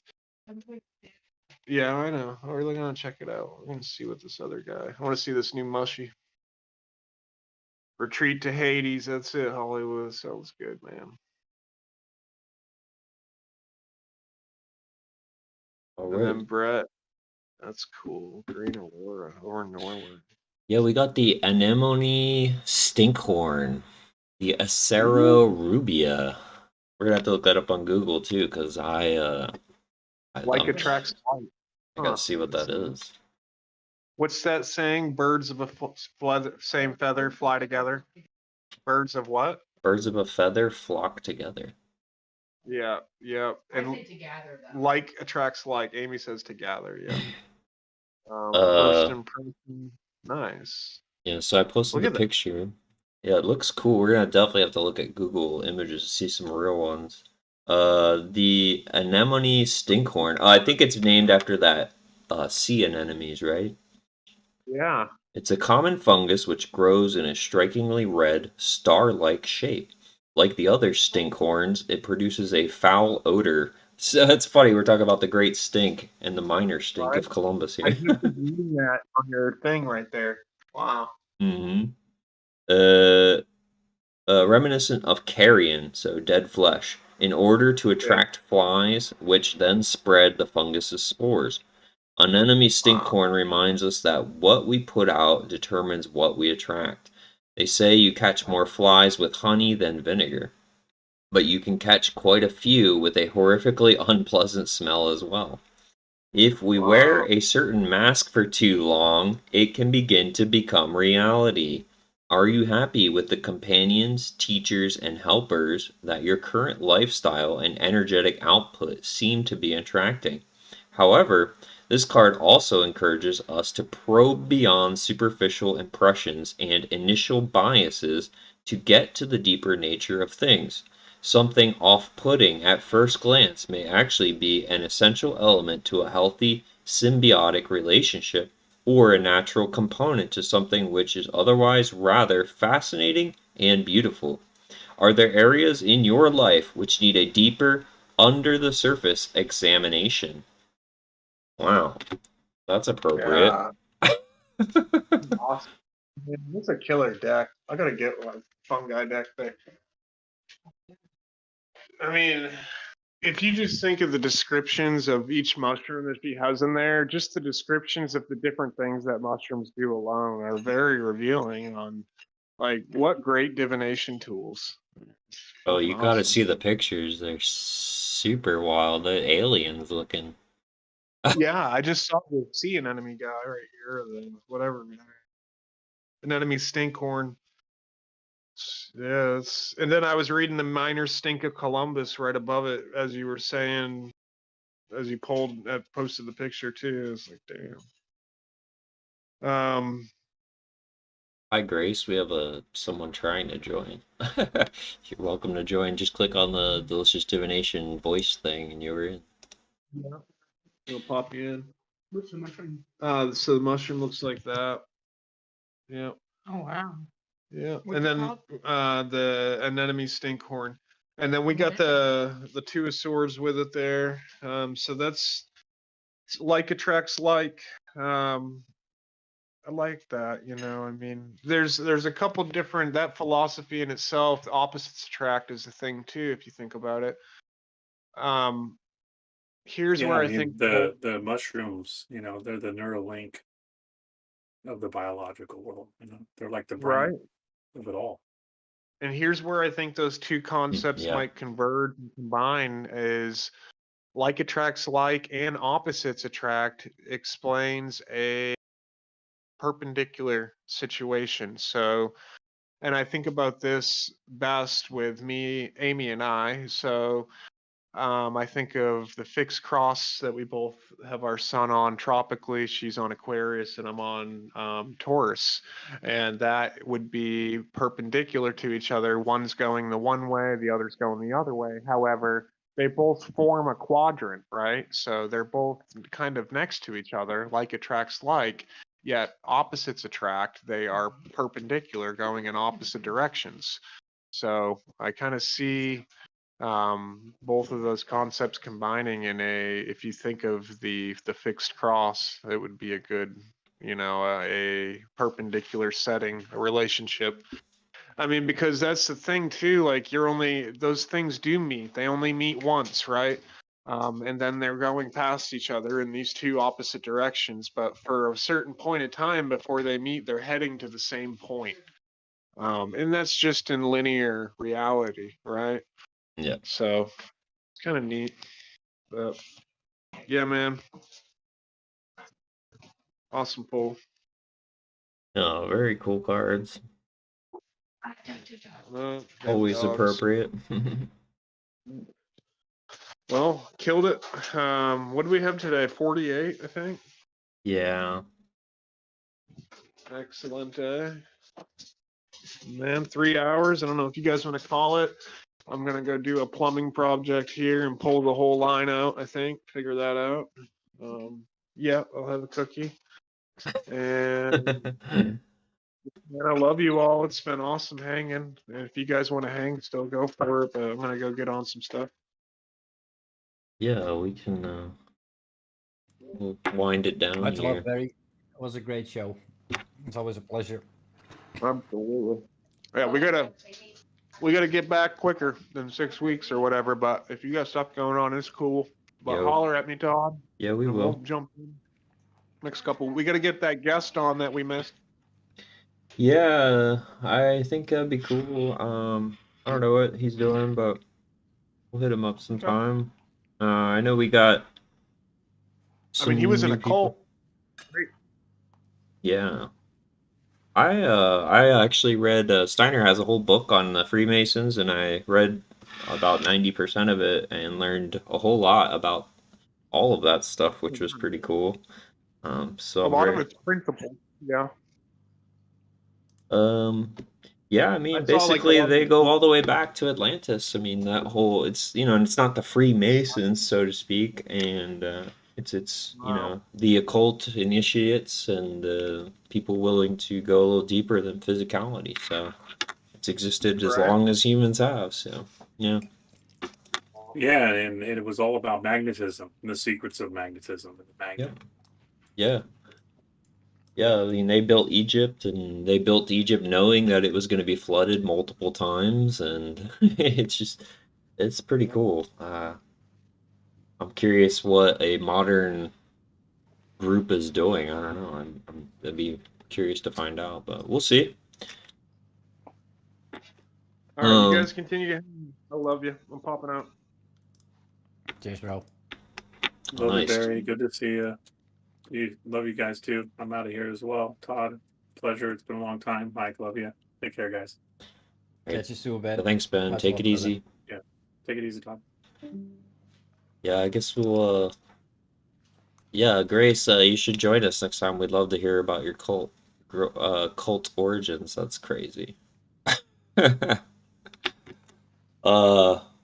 Yeah, that's all I got, guys. Thanks a lot. Thanks, Mike. Till next time, I Yeah, no suppose. worries, man. I'm Enjoy your looking forward to harvest. more on that. Well, that's another week, 10 days of drying before I can even go and have tasted that stuff. But Dang. yeah, man, I'm looking forward to more of that Atlantis book.